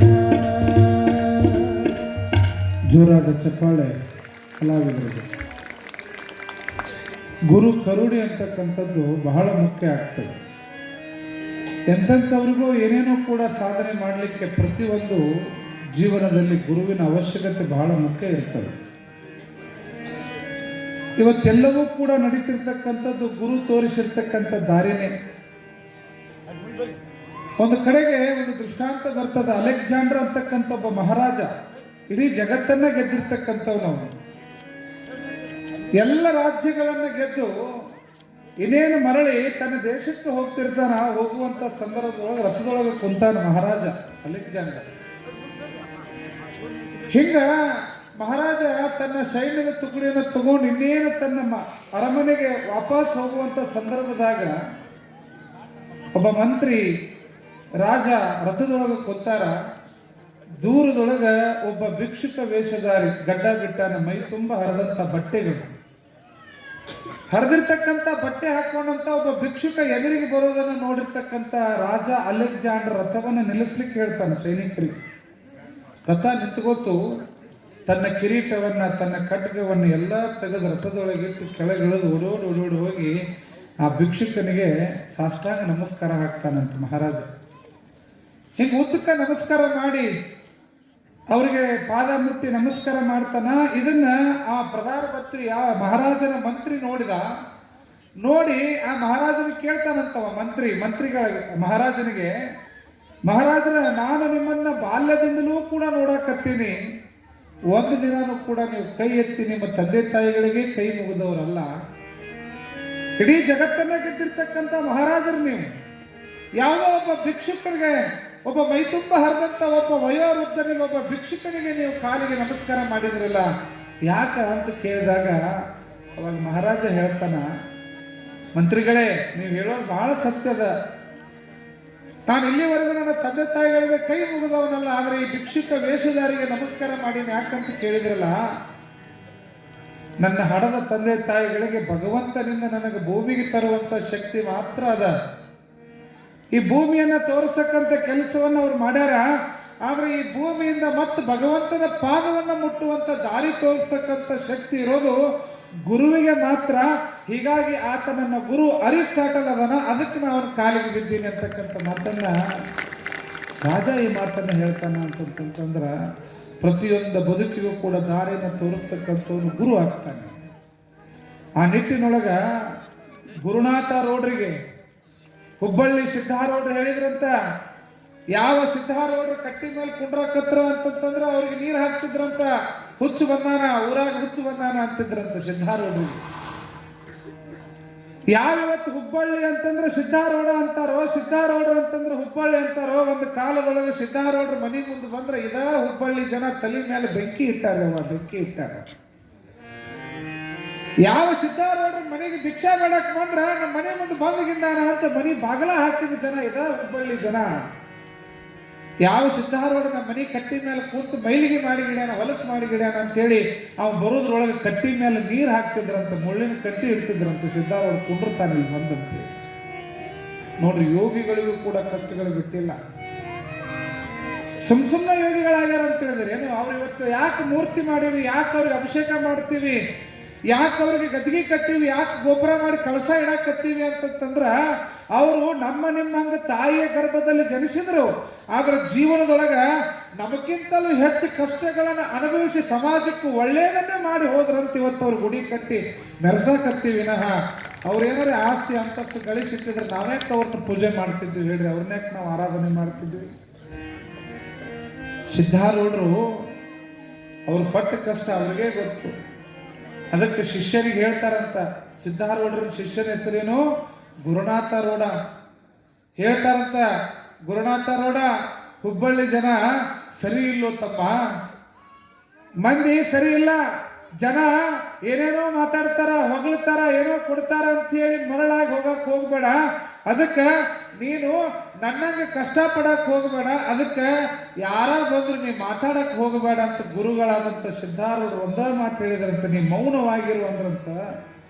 ಗುರುನಾಥ ರೋಡ್ರು ಸಾಯೋವರೆಗೂ ಕೂಡ ಇದ್ರು ಕೂಡ ಗುರು ಹೇಳ್ಯಾನಂತ ಒಂದು ಪಿಟ್ ಅಂತ ಒಂದು ಮಾತನಾಡಲಾರ್ದಂಗ ಮೌನಿಗಳಾಗೇನೆ ಪ್ರಾಣ ಬಿಟ್ರು ಗುರುನಾಥ ರೋಡ್ರು. ಪ್ರಾಣ ಜಗತ್ತಿನಾಗೆ ಮಾತಾಡಿದ್ರೆ ಏನೈತಿ? ಆ ಸಿದ್ಧಾರೂಢರ ಮಾತನ್ನ ಗುರುನಾಥ ರೋಡ್ ಕೇಳಿದ್ರಂತ ಇವತ್ತು ಸಿದ್ಧಾರೂಢರ ಪಕ್ಕದೊಳಗೆ ಅವ್ರದ್ದು ಗದ್ದಿಗೆ ಐತಿ. ಇವತ್ತು ಅವ್ರ ಅಭಿಷೇಕ ಆಗ್ತದೆ. ಇಲ್ಲೇ ಉಣಕಲ್ ಸಿದ್ದಪ್ಪಜ್ಜ ಅಂತ ಆಗಿ ಹೋಗ್ತಾನ, ಗರಗದ ಮಡಿವಾಳಪ್ಪನವರಾಗಿ ಹೋಗ್ತಾರೆ, ನವಲಗುಂದದ ನಾಗಲಿಂಗಜ್ಜ ಆಗಿ ಹೋಗ್ತಾನ, ಶಿಶುನಾಳ ಶರೀಫರು, ಗುರು ಗೋವಿಂದ ಭಟ್ರು. ಈ ಕಡೆ ಹಾವೇರಿ ಭಾಗಕ್ಕೆ ಬಂದ್ರ ಹಾನಗಲ್ ಕುಮಾರ ಶಿವಗಳು, ಪುಟ್ಟಯ್ಯ ಅಜ್ಜರು, ಪಂಚಾಕ್ಷರಿ ಅಜ್ಜರು, ಹುಕ್ಕೇರಿ ಮಠದ ಶಿವಬಸವ ಮಹಾಸ್ವಾಮಿಗಳು ಎಂತೆಂಥ ಮಹಾನ್ ತಪಸ್ವಿಗಳೆಲ್ಲ ಈ ಜಗತ್ತಿನೊಳಗ ಜೀವನವನ್ನು ನಡೆಸಿ ಜಗತ್ತಿಗೆ ಬೆಳಕಾಗಿ ಕೊಟ್ಟು ಹೋದಂತಹ ಮಹಾಮಹಿಮರಿವರೆಲ್ಲ. ಎಷ್ಟು ಕಷ್ಟ ಎಷ್ಟು ನೋವು ಸಮಾಜದೊಳಗ ಮಹಾತ್ಮರಿಗೂ ಕಷ್ಟ ಕೊಟ್ಟರು ನೋವು ಕೊಟ್ಟರು ಅಂತಂತಂದ್ರ ಅವರು ಬಂದ್ರ ಹಳಸಿದ ಅನ್ನ ಹಾಕ್ಯಾರ. ಎಷ್ಟೋ ಜನಕ್ಕ ಮಹಾಂತ ಯೋಗಿಗಳಿಗೆಲ್ಲ ಊಟದೊಳಗೆ ವಿಷ ಹಾಕಿ ಕೊಂದಂತ ಭಕ್ತರು ಈ ಸಮಾಜದೊಳಗೆ ಅದಾರ. ಗೊತ್ತಿರಲಿ ನಿಮಗೆ, ಊಟದ ಮನೆಗೆ ಪ್ರಸಾದ ಕರೆದು ಊಟದಾಗ ವಿಷ ಹಾಕಿ ಕೊಂದವರದ ಎಷ್ಟು ಮಂದಿ ಇಲ್ಲ ಹೇಳಿ ನೋಡೋಣ. ಒಬ್ಬ ಯೋಗಿ ಆದವನು, ಒಬ್ಬ ತಪಸ್ವಿ ಆದವನು ತನ್ನನ್ನ ತಾನು ಸುಟ್ಟುಕೊಂಡು ಸಮಾಜಕ್ಕೆ ಬೆಳಕನ್ನು ಕೊಡ್ತಕ್ಕಂಥ ಕೆಲಸ ಮಾಡಿದವರು ಮಹಾತ್ಮರು, ಶರಣರು, ಸಂತರು. ಇವತ್ತು ಪುಟ್ಟಯ್ಯಜ್ಜನವರ ಮೂರ್ತಿ ನೀರಲಿಗೆ ಒಳಗೆ ಆಗ್ತೈತಿ ಅಂತಂತಂದ್ರ ಇವತ್ತು ಎಷ್ಟೋ ಜನ ತಮಗೆ ಉಣ್ಣಾಕ ಒಂದು ತುತ್ತು ಅನ್ನ ಇಲ್ಲ ಅಂದ್ರೂ ಚಿಂತಿಲ್ಲ, ಪುಟ್ಟಯ್ಯಜ್ಜನ ಅಮೃತಶಿಲಾ ಮೂರ್ತಿ ಬರಲಿ ಅಂತ 5,000 10,000 ಪಟ್ಟಿ ಕೊಡ್ತಾರ ಅಂತಂದ್ರ ಅದು ಪುಟ್ಟಯ್ಯಜ್ಜನ ಆಶೀರ್ವಾದ ನಮಗಾಗೈತಿ, ಅವನ ಮೂರ್ತಿ ಆಗಲಿ ಅಂತ ಕೊಡ್ತಾರ. ಯಾರಿಗೇನು ಲಾಭ ಅದ ಪುಟ್ಟಯ್ಯಜ್ಜನ ಮೂರ್ತಿ ಇಡೋದ್ರಿಂದ? ದೇಣಿಗೆ ಕೊಡೋದ್ರಿಂದ ಯಾರಿಗೆ ಲಾಭ ಅದ ರೀ? ಲಾಭ ಅಲ್ಲ. ಅಜ್ಜನ ಹೆಸರು ಹೇಳಿದ ಮೇಲೆ ನಮ್ಮ ಕಷ್ಟ ದೂರ ಆಗೈತಿ. ಅಜ್ಜ ಗದಗದಾಗ ಅದಾನ ಅಂತೇಳಿ ಅವನು ಹುಡ್ಕೊಂತ ಹೋಗೋದು ಬೇಡ.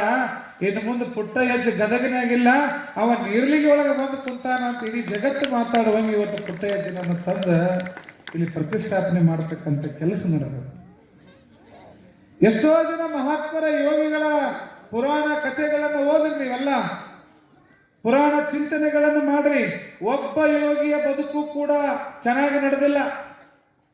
ಇದೇ ಕಲಬುರಗಿ ಒಳಗೆ ಶರಣಬಸಪ್ಪ ಅಂತಕ್ಕಂಥ ಶರಣಬಸವೇಶ್ವರರಾಗಿ ಹೋಗ್ತಾರ.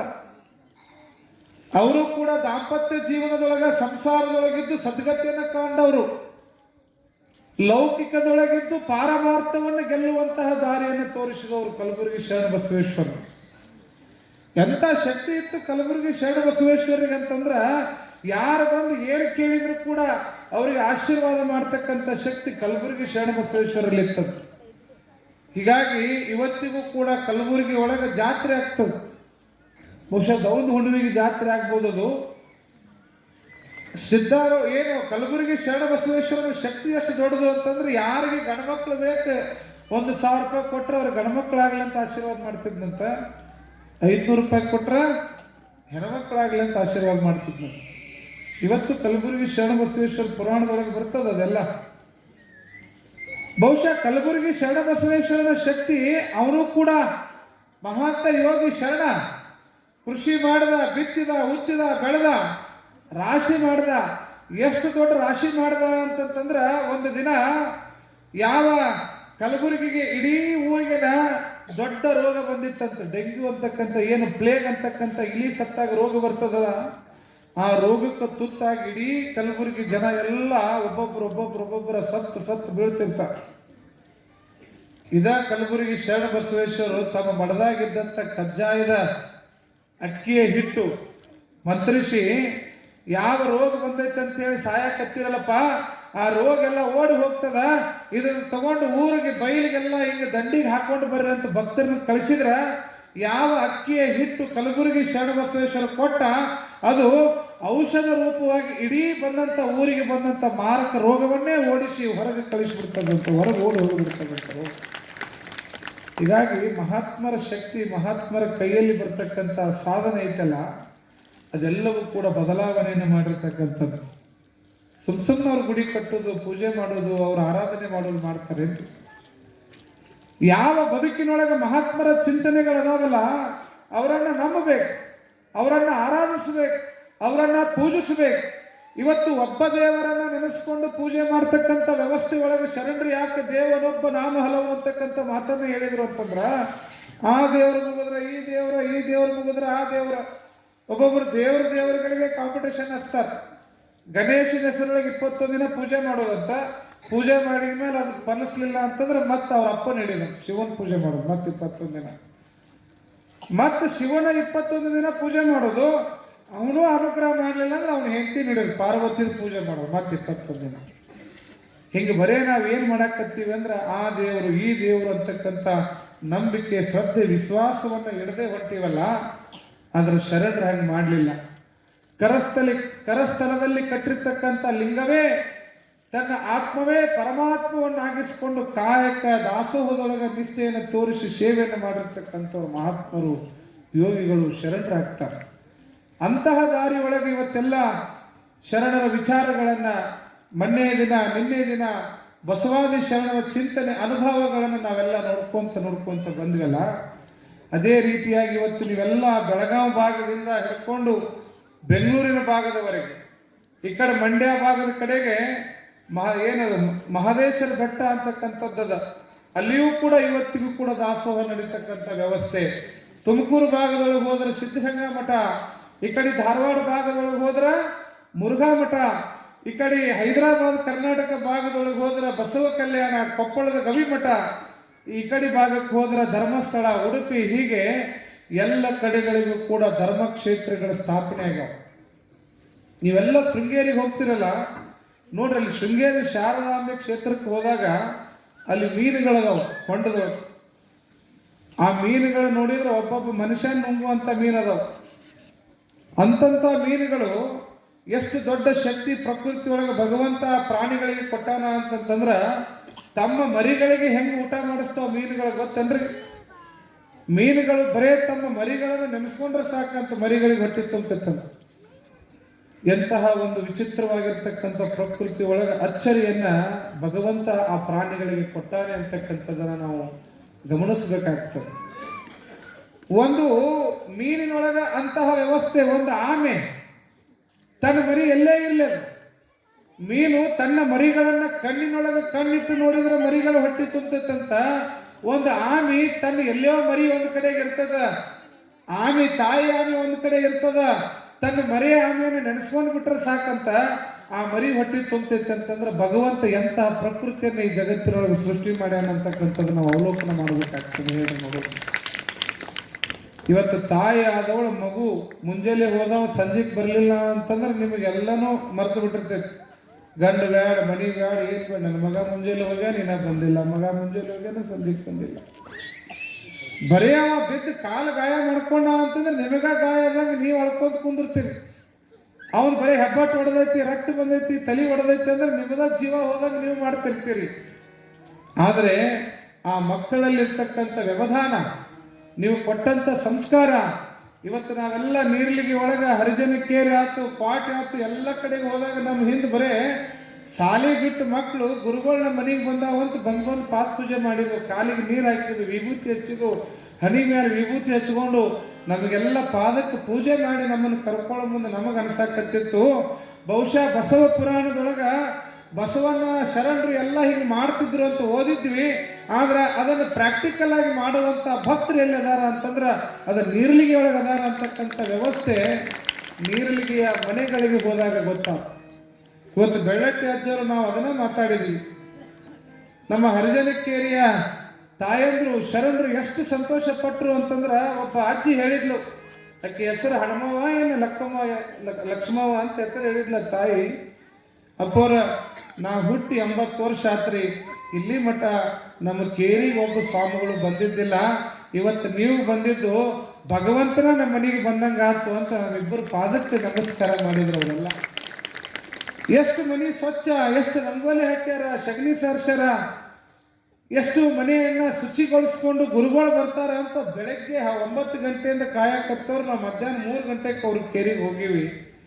ನಿಜವಾಗ್ಲೂ ಹೇಳ್ತೇನೆ, ನೀರ್ಲಿಗೆ ಒಳಗೆ ಸಂಸ್ಕಾರ ಎಷ್ಟರ ಮಟ್ಟಿಗೆ ಬದಲಾವಣೆ ಆಗೈತಿ ಅಂತಂತಂದ್ರ ಒಬ್ಬ ಗುರುಗಳನ್ನ ಹೆಂಗ ಮನೆಗೆ ಪಡ್ಕೋಬೇಕು ಅನ್ನುವಂಥದ್ದನ್ನ ನೀರ್ಲಿಗೆಯ ಭಕ್ತರ ಮನೆಗಳಿಗೆ ಹೋಗಿ ನೋಡಿ ಕಲಿಬೇಕು ಅನ್ನುವಂಥ ವ್ಯವಸ್ಥೆ ಇವತ್ತು ನಮಗೆಲ್ಲ. ಬಹುಶಃ ಬೆಳ್ಳಟ್ಟಿ ಅಪ್ಪರು ಕೂಡ ಎಷ್ಟು ಹೃದಯವಂತ ಪರಮ ಪೂಜ್ಯರು ಅಂದ್ರ, ಇಡೀ ಊರೆಲ್ಲ ಬರಗಾಲನೇ ನಡೆದಾರೆ ಇವತ್ತು. ಅಜ್ಜರು ಎಲ್ಲಿ ಅವಂಗೆ ಹಾಕೊಂಡಿಲ್ಲ, ಗಾಡಿ ಹತ್ತಲಿಲ್ಲ. ಅಲ್ಲಿ ಬಹುಶಃ ಕ್ವಾಟಿ ಮುಗಿಸಿ ಹರಿಜನಿಗೆ ಕೇರಿಗೆ ಹೋಗೋ ಮುಂದೆ ನಾನಾ ಸುಸ್ತಾಗೈತೆ ಅಂತ ಮೋಟ್ರ್ ಬೈಕ್ ಹತ್ಕೊಂಡು ಹೋದ್ನೇವ ನಾನು.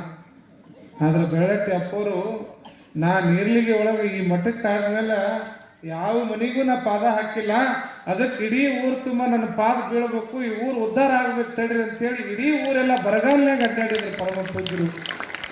ಬಹುಶಃ ಅವ್ರು ಪ್ರತಿದಿನ ಬರ್ತಿದ್ರು. ಆದ್ರೆ ಏನಾಗೈತಿ ಅಂದ್ರೆ ಬೆಳಗ್ಗೆಯಿಂದ ಸಂಜೆ ಮಠ ಓಡಾಡಿ ಓಡಾಡಿ ಓಡಾಡಿ ಸುಸ್ತಾಗಿ ಅವರು ಮಠಕ್ಕೆ ಹೋಗಬೇಕಾಯ್ತು ಅಂತಕ್ಕಂಥ ವ್ಯವಸ್ಥೆ. ಯಾಕೆ ಈ ಮಾತು ಹೇಳ್ತೀನಿ ಅಂತಂದ್ರೆ, ಒಬ್ಬ ಬೆಳ್ಳಟ್ಟಿಯ ಪರಮ ಪೂಜ್ಯರು ಒಬ್ಬ ಗುರುಗಳು ಮನಸ್ಸು ಮಾಡಿದ್ದಾರೆ. ನನಗೆ ಬಹಳ ಜನ ಇವೆಲ್ಲ ಹಿರಿಯರು ಹೇಳ್ತಾರೆ, ನಿಜಲಿಂಗ ಮಹಾಸ್ವಾಮಿಗಳು ಮಾಡಿರುವಂಥ ಕೆಲಸ. ಬಹುಶಃ ನೀರ್ಲಿಗೆ ಒಳಗೆ ನಿಜಲಿಂಗ ಮಹಾಸ್ವಾಮಿಗಳು ಬರದೇ ಇದ್ದಿದ್ರ ಗುರುಲಿಂಗ ಜಂಗಮ ಮಠ ಸ್ಥಾಪನೆ ಆಗ್ತಿರ್ಲಿಲ್ಲ. ಗುರುಲಿಂಗ ಜಂಗಮ ಮಠ ಸ್ಥಾಪನೆ ಆಗದೆ ಇದ್ದಿದ್ರ ಬೆಳ್ಳಟ್ಟಿ ಅಪ್ಪುಗಳು ನೀರ್ಲಿಗೆ ಬರ್ತಿದ್ದಿಲ್ಲ. ಬೆಳ್ಳಟ್ಟಿ ಅಪ್ಪುಗಳು ನೀರ್ಲಿಗೆ ಬರದೇ ಇದ್ದಿದ್ರ ಅಗಡಿ ಅಕ್ಕಿಮಠ ಸ್ವಾಮಿಗಳು ಪುರಾಣ ಹೇಳಕ್ಕೆ ಇಲ್ಲಿ ಬರ್ತಿದ್ದಿಲ್ಲ ಅಂತಕ್ಕಂಥದ್ದು. ನೋಡ್ರಿ ಸೈನ್ಸ್ ಸಿಸ್ಟಮ್ ಎಷ್ಟು ಮಟ್ಟಿಗೆ ಯಾವುದೋ ಒಂದು ಕಾಲಗತಿ ಒಳಗೆ ದೈವ ಅಂತಕ್ಕಂಥದ್ದು ಎಷ್ಟು ಮಟ್ಟಿಗೆ ಸಂಘಟನೆಯನ್ನು ಮಾಡ್ತದ ಅಂತಂದ್ರೆ, ನಮ್ಮ ತಿಪ್ಪಣ್ಣ ಆಗಿರ್ಬೋದು, ನಮ್ಮ ಮಂಜು ಆಗಿರ್ಬೋದು, ನಮ್ಮ ಈ ಊರಿನ ಯುವ ಕಾರ್ಯಕರ್ತರಾಗಿರ್ಬೋದು, ಪ್ರತಿ ಕ್ಷಣದಲ್ಲೂ ಕೂಡ 2011ರಿಂದ 2024-25 ಬಂತು.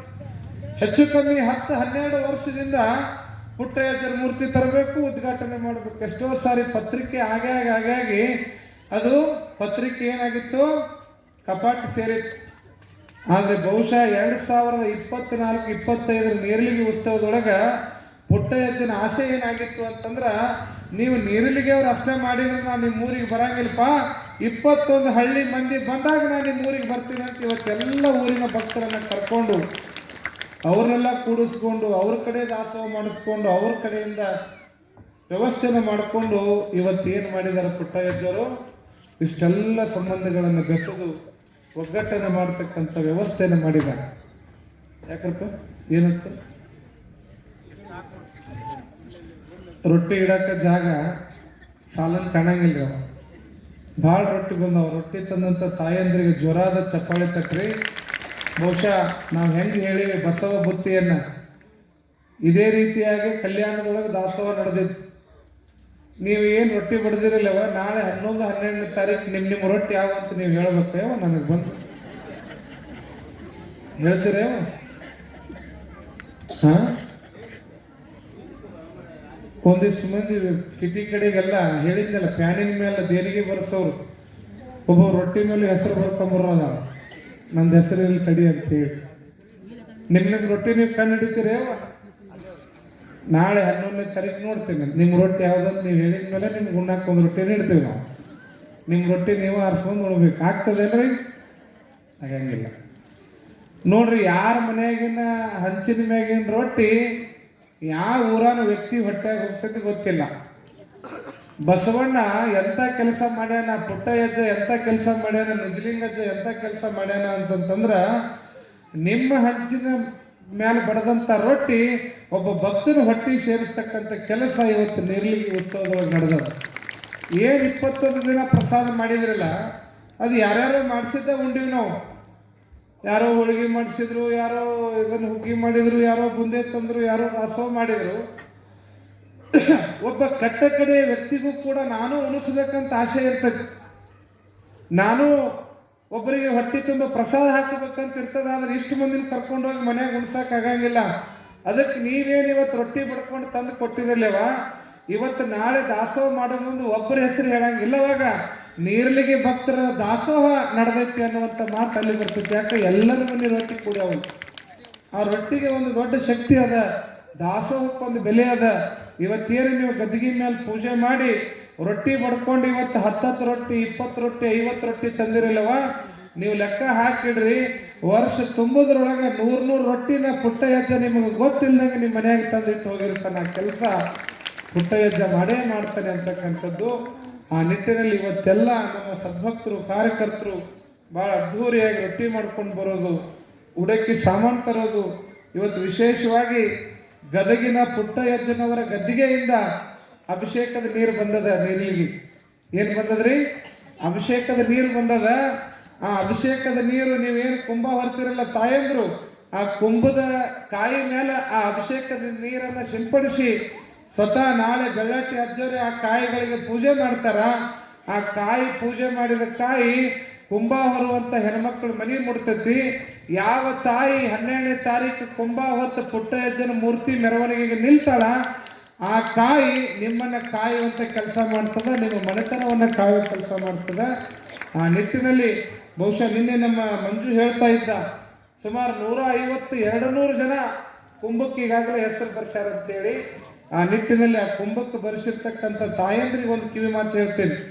ಈಗೇನು ಕಾಯಿಗೆ 100 ರೂಪಾಯಿ ಕೊಟ್ಟಿವಿ, ನಾ ತಗೊಂಡು ಹೋಗ್ತೀನಿ ಅಂತಕ್ಕಂಥ ಭಾವನೆ ಐತಿಲ್ಲವ, ಆ ಕುಂಭ ಹೊತ್ತ ಮೇಲೆ ಆ ಕುಂಭದ ನೀರನ್ನ ಅವತ್ತು ಪುಟ್ಟಯ್ಯಜ್ಜನ ಗದ್ದಿಗೆ ಆ ನೀರು ಹಾಕ್ತೀರಿ, ಆ ಕಾಯಿ ಐತಲ್ಲ ಅದನ್ನ ತಗೊಂಡು ಈಗ ಜಗಲಿ ಮೇಲೆ ಇಡ್ರಿ ನೀವು. ರವಿವಾರ ದಿನ ನಾವು ಮೂರ್ತಿ ಅನಾವರಣದ ಕುಂಭದ್ದಾಗಿರ್ತೈತಿ. ಸೋಮವಾರ, ಮಂಗಳವಾರ, ಬುಧವಾರ, ಗುರುವಾರ, ಶುಕ್ರವಾರ ಮಟ್ಟ ನೀವು ಆ ಕಾಯಿನ ಬೆಳಗಿನ ಜಾವ ಸೂರ್ಯ ಹುಟ್ಟೋದ್ರೊಳಗೆ ಅದನ್ನ ಕಾಯಿ ಪೂಜೆ ಮಾಡ್ರಿ. ನೀವು ಒಂದು ಸಂಕಲ್ಪ ಮಾಡ್ಕೊಂಡು ಪೂಜೆ ಮಾಡ್ರಿ. ಶುಕ್ರವಾರ ದಿನ ಬೆಳಗಿನ ಜಾವ ಪೂಜೆ ಆದ್ಮೇಲೆ ಮಂಗಳಾರತಿ ಮಾಡಿ ಆ ಕಾಯಿ ಮೇಲೆ ಕರ್ಪೂರ ಹಚ್ಚಿ ಅದನ್ನು ದೇವರಿಗೆ ಬೆಳಗಿ ಆ ಕಾಯಿ ಒಡೆದು ಅವತ್ತೇನಾದ್ರೂ ಒಂದು ಸಿಹಿ ಅಡಿಗೆ ಮನೆಯಾಗ ಮಾಡಿಕೊಂಡು ಆ ಸಿಹಿ ಅಡಿಗೆ ಒಳಗೆ ಆ ಕೊಬ್ಬರಿನ ತುರಿದು ಆ ಪ್ರಸಾದ ಅದಕ್ಕೆ ಹಾಕಿ ಮನೆಯವರೆಲ್ಲ ಪ್ರಸಾದ ಮಾಡ್ರಿ. ನೀವು ನಿಮಗೆ ಹೇಳ್ತೀನಲ್ಲ, ಸಂಕಲ್ಪ ಮಾಡಿದ ಕಾಯಿ ನಾವು ನಿಮಗೆ ಕೊಡಾಕತ್ತೀವಿ. 5 ದಿನ ಪೂಜೆ ಮಾಡಿದ್ದು ಖರೆ ಆಯ್ತು ಅಂತಂದ್ರೆ ನೀವು ವರ್ಷ ತುಂಬುದ್ರೊಳಗೆ ನೀವೇನು ಸಂಕಲ್ಪ ಮಾಡಿರ್ತೀರ ಅದು ಈಡೇರ್ತದೆ. ಅದನ್ನು ಪುಟ್ಟಯ್ಯಜ್ಜ ನಡೆಸ್ತಾನ. ಅದಕ್ಕಾಗಿ ಆ ಪ್ರತಿಯೊಬ್ಬರು ಆ ಕಾಯಿಯನ್ನು 5 ದಿನ ನಿತ್ಯ ನಿಮ್ಮ ಮನೆಯೊಳಗೆ ಸೋಮವಾರ, ಮಂಗಳವಾರ, ಬುಧವಾರ, ಗುರುವಾರ, ಶುಕ್ರವಾರ 5 ದಿನ ನೀವು ಬೆಳಗಿನ ಜಾವ ಸೂರ್ಯ ಹುಟ್ಟೋದ್ರೊಳಗೆ ಕಾಯಿ ಪೂಜೆ ಮಾಡ್ರಿ. ಇಟ್ಟು ಜಾಗದಿಂದ ಕದಲಬಾರ್ದು, ಅದು ಇಟ್ಟಲ್ಲೇ ಇರಬೇಕು. ಸೋಮವಾರಕ್ಕೊಮ್ಮೆ ಎತ್ತೋದು ಮತ್ತು ತೊಳೆಯೋದು ಇಡೋದು ಮಾಡಂಗಿಲ್ಲ. ಒಮ್ಮೆ ನೀವು ಜಗಲಿ ಮೇಲೆ ಇಟ್ರಿ ರವಿವಾರ ಹೋಗಿ ಅಂದ್ರೆ ಸೋಮವಾರದಿಂದ ಅದು ಶುಕ್ರವಾರ ಮಟ್ಟ ಕಾಯಿ ಒಂದು ಕಡೆ ಇದ್ದಿದ್ದು ಅಳಗಾಡಕ್ಕೆ ಹೋಗ್ಬಾರ್ದು. ಆ ರೀತಿಯಾಗಿ ಒಂದು ಅಕ್ಕಿ ಒಳಗೋ ಒಂದು ಡಬ್ಬಿ ಒಳಗೋ ಒಂದು ತಾಟ್ನೊಳಗೋ ಆ ಕಾಯಿನ ಇಟ್ಟು 5 ದಿನ ಪೂಜೆ ಮಾಡಿ ಶುಕ್ರವಾರ ದಿನ ಸಾಯಂಕಾಲ ನೀವು ಎಡಿ ಹಿಡಿದು ಅದನ್ನು ಕಾಯಿ ಒಡೆದು ಮಂಗಳಾರತಿ ಮಾಡಿ ಪ್ರಸಾದ ಮಾಡಿದ್ದೆ. ಆದರೆ ಕಾಯಿಯನ್ನು ನೀವು ಹತ್ತೀರಿ, ನಿಮ್ಮನ್ನು ಕಾಯುವ ಕೆಲಸ ಪುಟ್ಟಯ್ಯಜ್ಜ ಮಾಡೇ ಮಾಡ್ತಾನೆ. ಆ ಶಕ್ತಿ ಆ ಪುಟ್ಟಯ್ಯಜ್ಜನೊಳಗದೆ. ಆ ವ್ಯವಸ್ಥೆ ಒಳಗೆ ನಾವೆಲ್ಲ ಹೋಗಬೇಕಾಗೈತಿ. ಮುತ್ತೈದರಿಗೆ ಉಡಿ ತುಂಬುವಂಥ ಕಾರ್ಯಕ್ರಮದ ವ್ಯವಸ್ಥೆ ಅದೇ. ತಾಯಂದ್ರೆಲ್ಲ ಹಳ್ಳಿಗೆ ಹೋಗುವಂಥದ್ದದ. ಈಗೆಲ್ಲ ಜವಾಬ್ದಾರಿಗಳನ್ನು ನಾವು ಏನೇನು ಹೊತ್ಕೊಂಡ್ರೆ ಪುಟ್ಟಯ್ಯಜ್ಜನ ಕಾರ್ಯಕ್ರಮ ನಡೀತೈತೆ ಅನ್ನುವಂಥ ಅವಲೋಕನವನ್ನು ಮಾಡಿ ನೀರ್ಲಿಗೆ ಉತ್ಸವವನ್ನು ಯಶಸ್ವಿಗೊಳಿಸುವಂಥ ಕೆಲಸ ಮಾಡಬೇಕಾಗಿದೆ ಅನ್ನುವಂಥ ಜವಾಬ್ದಾರಿ. ಯಾಕಂತಂದ್ರೆ ನಾವು ಊರೊಳಗೆ 100 ಮನೆ, 200 ಮನೆ, 300 ಮನೆ ಅದಾವ, ಒಂದೇ ದಿನ ಮುಗಿತೈತಿ ಅಂತೇಳಿ ಹೋದ್ವಿ. 3 ದಿನ ಆದ್ರೂ ನೀರ್ಲಿಗೆ ಮುಗುದಿಲ್ಲವ. ಮುಂಜಾನೆ 9ಕ್ಕೆ ಚಾಲು ಆದ್ರೆ ಸಂಜೆ 4 ಗಂಟೆ ಮಟ್ಟ ನಡೆದು ಸುಸ್ತಾಗಿ ಅವರಂತರೂ ಬೆಳಟ್ಟಿಗೆ ಹೋಗಿ ಫೋನ್ ಸ್ವಿಚ್ ಆಫ್ ಮಾಡಿ ಅವ್ರು ಮಕ್ಕೋತಾರ. ನಾ ಸ್ವಿಚ್ ಆಫ್ ಮಾಡಿ ಮಕ್ಕೊಂಡ್ರೆ ಇಲ್ಲಿ ಸ್ವಿಚ್ ಆಫ್ ಕಾರ್ಯಕ್ರಮ ನಡೆಯಂಗಿಲ್ಲ. ಹೆಂಗಾಗ್ತದೆ ಪರಿಸ್ಥಿತಿ ಅಂತಂದ್ರೆ ಅವರೇನೋ ಹೋಗಿ ಬಿಡ್ತಾರೆ, ಆರಾಮ್ ಹೋಗಿ ಮಕ್ಕೊಂಡ್ರು. ಆದ್ರೆ ಇಲ್ಲಿ ಮುಂಜಾನೆ ಸಂಜೆ ಮಟ್ಟ ಅಡ್ಡಾಡಿ ನಾವು ಸ್ವಿಚ್ ಆಫ್ ಮಾಡಿದ್ರೆ ಮಂಜು ತಿಪ್ಪಣ್ಣ ನಾನು ನೋಡ್ಕೊಂಡ್ಬರ್ತಾರೆ. ಅಜ್ಜರ ಹೇಳ್ರಿ ಅಂತೇಳಿ. ಅದಕ್ಕೆ ಯಾರ್ಯಾರ ಜವಾಬ್ದಾರಿಗಳು, ಯಾರ್ಯಾರ ಕೆಲಸಗಳು ಏನೇನದಾವ ಅವರು ಪ್ರಾಮಾಣಿಕವಾಗಿ ಮಾಡಿದ್ದೆ ಆದ್ರೆ ಇಂಥ ನೀರಿಲಿಗೆ ಉತ್ಸವ ಕಾರ್ಯಕ್ರಮ 10 ಕಾರ್ಯಕ್ರಮಗಳನ್ನು ಮಾಡಬಹುದು ಅಂತಕ್ಕಂಥದ್ದು. ಹೀಗಾಗಿ ಆ ನಿಟ್ಟಿನೊಳಗೆ ಆ ಜವಾಬ್ದಾರಿ ಕೆಲಸಗಳು ಏನೇನು ಅಂತಕ್ಕಂಥದ್ದನ್ನು ನಾವು ನೋಡಿ ನಡಿಬೇಕಾಗ್ತದೆ. ಈಗ ನಮ್ಮ ಗವಾಯಿಗಳ ಒಂದು ಗೀತೆಯನ್ನು ನೋಡಿ ಮುಂದೆ ನಾವು ಮಾಡುವಂಥ ಕೆಲಸಗಳೇನು, ಕಾರ್ಯಕ್ರಮಗಳೇನು ಅನ್ನುವಂಥ ವಿಚಾರವನ್ನು ನೋಡೋಣ ಅನ್ನುವಂಥ ಮಾತನ್ನು ತಿಳಿಸ್ತಾ ನಮ್ಮ ಗವಾಯಿಗಳ ಒಂದು ಗೀತೆಯನ್ನು ನಾವು ಕೇಳೋಣ. ಮಂಜು ನಿಮಿಷ.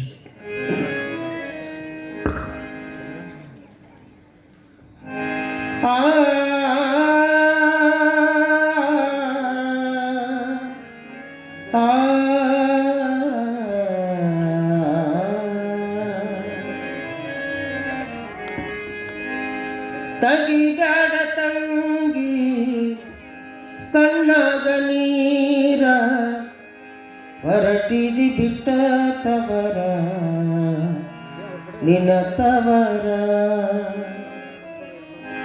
ತಗಿಗಾಡ ತಂಗಿ ಕಣ್ಣಾಗ ನೀರ, ತಗಿಗಾಡ ತಂಗಿ ಕಣ್ಣಾಗ ನೀರ ಹೊರಟಿದಿ ಬಿಟ್ಟ ತವರ ನಿನ್ನ ತವರ. ಹೊರಟಿದಿ ಬಿಟ್ಟ ತವರ ನಿನ್ನ ತವರ.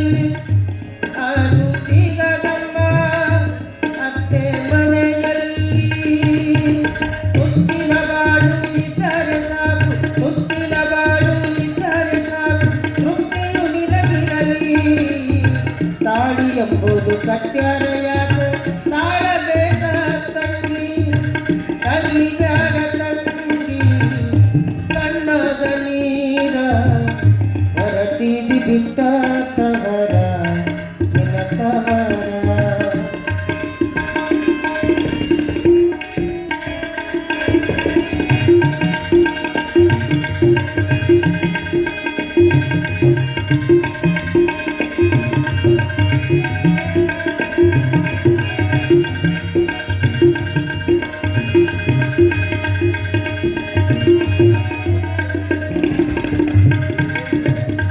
ಹುಟ್ಟಿದ ಮನಿಯಾಗ ನೀನು ಹುಟ್ಟಿರಲಿ ಹುಟ್ಟಿದ ಮನಿಯಾಗ ನೀನು ಹುಟ್ಟಿರಲಿ ಮನೆ ಬೆಳಗುವುದು ನಿನ್ನ ಕೊಟ್ಟಲ್ಲಿ ಮನೆ ಬೆಳಗುವುದು ನಿನ್ನ ಕೊಟ್ಟಲ್ಲಿ ಒಳ್ಳೆ ತಂದೆ ತಾಯಿಯ ಹೊಟ್ಟಿಲೆ ಒಳ್ಳೆ ತಂದೆ ತಾಯಿಯ ಹೊಟ್ಟಿಲೆ ಹುಟ್ಟಿದ ಎನಸಿಕೋ ನಿನ್ನಿಂದ ಕೆಟ್ಟ ಹೆಸರು ಬರಬಾರದು ತವರಿಗೆ ನೀ ತಿಳ್ಕೋ ತಗಿಗಾಡ ತಂಗಿ ಕಣ್ಣಾಗ ನೀರ ಹೊರಟಿದಿ ಬಿಟ್ಟ ತವರ ನಿನ್ನ ತವರ ಹೊರಟಿದಿ ಬಿಟ್ಟ ತವರ ನಿನ್ನ ತವರ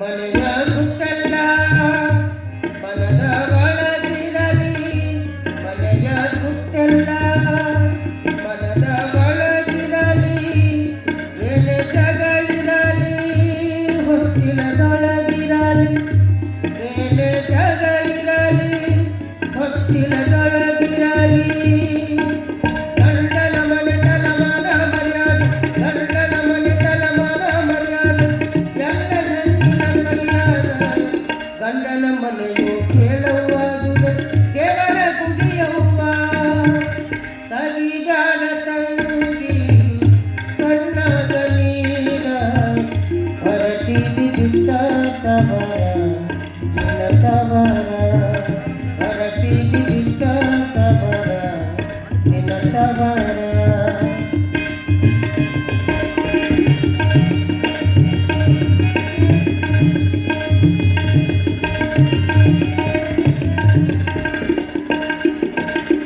ತಾಳಿ ಕಟ್ಟಿದ ಗಂಡ ನಿನಗಿದ್ದರು ತಾಳಿ ಕಟ್ಟಿದ ಗಂಡ ನಿನಗಿದ್ದರು ಹುಚ್ಚನಿರಬಹುದು ಹುಂಬನಿರಬಹುದು ಹುಚ್ಚನಿರಬಹುದು ಹುಂಬನಿರಬಹುದು ಅಂತವನೇನು ಇದ್ದವನೇನು ಅಂತವನೇನು ಇದ್ದವನೇನು ಎಂತವನೇನಿರಲಿ ತಾಳಿ ಕಟ್ಟಿದ ಗಂಡ ಕೇಳುವ ದೇವರ ಸಮನವ್ವ ತಗಿಗಾಡ ತಂಗಿ ಕಣ್ಣಾಗ ನೀರ ತಗಿಗಾಡ ತಂಗಿ ಕಣ್ಣಾಗ ನೀರ ಹೊರಟಿದಿ ಬಿಟ್ಟ ತವರ ನಿನ್ನ ತವರ ಹೊರಟಿದಿ ಬಿಟ್ಟ ತವರ ನಿನ್ನ ತವರ ಹೊರಟಿದಿ ಬಿಟ್ಟ ತವರ ನಿನ್ನ ತವರ ಸಾಂಬದೈ ನಮ ಪಾರ್ವತಿ ಪದ ಶಿವ ಹರ ಹರ ಮಹಾದೇವ.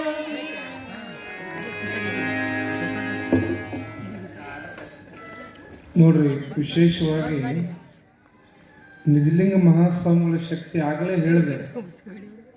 ಷಣ್ಮುಖ ಶಿವಗಳು ಹೇಳಿದ ಹಾವು ಹಿಡಿದಿದ್ದ ಅಂದ್ರೆ ಬಂಗಾರ ಆಗಿಬಿಡ್ತಿತ್ತು. ಅವ ಹುತ್ತದಾಗ ಹೋದ್ಮೇಲೆ ಅಪ್ಪವ್ರು ಇನ್ನೇನು ಹಾವು ಕರೆಸ್ರಿ ಅಂತಂದ ಮೇಲೆ ಹಾವು ಬರಲಿಲ್ಲ. ಅದು ವಾಪಸ್ ಹಿಡಿದಷ್ಟು ಹೆಂಗೆ ಬಂಗಾರ ಆತೋ ಹಂಗೆ ಕಲಿವೀರಪ್ಪ ಬಸಪ್ಪ ಹುಲಿ ಕಟ್ಟಿ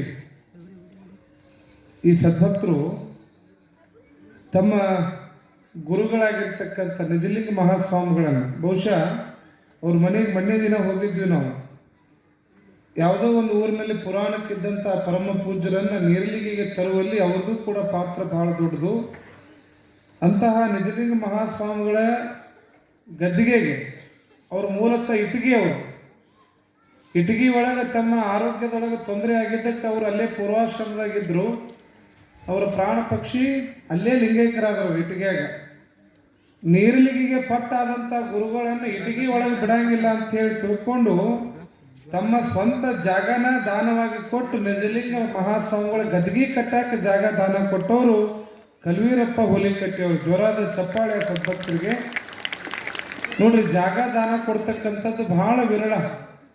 ಇವತ್ತು ಒಂದೊಂದು ಏನು ಜಾಗಕ್ಕೂ ಬಹಳ ದೊಡ್ಡ ಕಿಮ್ಮತ್ತದ ಅಂತ ಮೇನ್ ಮುಖ್ಯ ರಸ್ತೆಗೇನೆ ನಮ್ಮ ಕಲ್ವೀರಪ್ಪ ಹುಲಿಕಟ್ಟಿಯವರು ಗದ್ಗಿಗೆ ಜಾಗ ಕೊಟ್ಟಿದ್ದ ಪ್ರತಿಫಲವಾಗಿ ಏನಾಗೈತಿ ಅಂತಂತಂದ್ರೆ, ಕಲ್ವೀರಪ್ಪ ನನಗೆ ನೀ ಉಳ್ಯಾಕ ಜಾಗ ಕೊಟ್ಟಿ ಅಂದ್ರೆ ನಿನ್ನ ಮಗ ನಿನ್ನ ಮನೆತನ ಜೀವನ ಉದ್ದಕ್ಕೂ ಚೆನ್ನಾಗಿ ಬದುಕಲಿ ಅಂತೇಳಿ ಅವ್ರ ಮಗಗೆ PSI ಆಗುವಂಥ ಆಶೀರ್ವಾದ ಮಾಡ್ರೆ ಇವತ್ತು ಅವ್ರಿಗೆ ಆರ್ಡರ್ ಕಾಪಿ ಬಂದೈತಿ.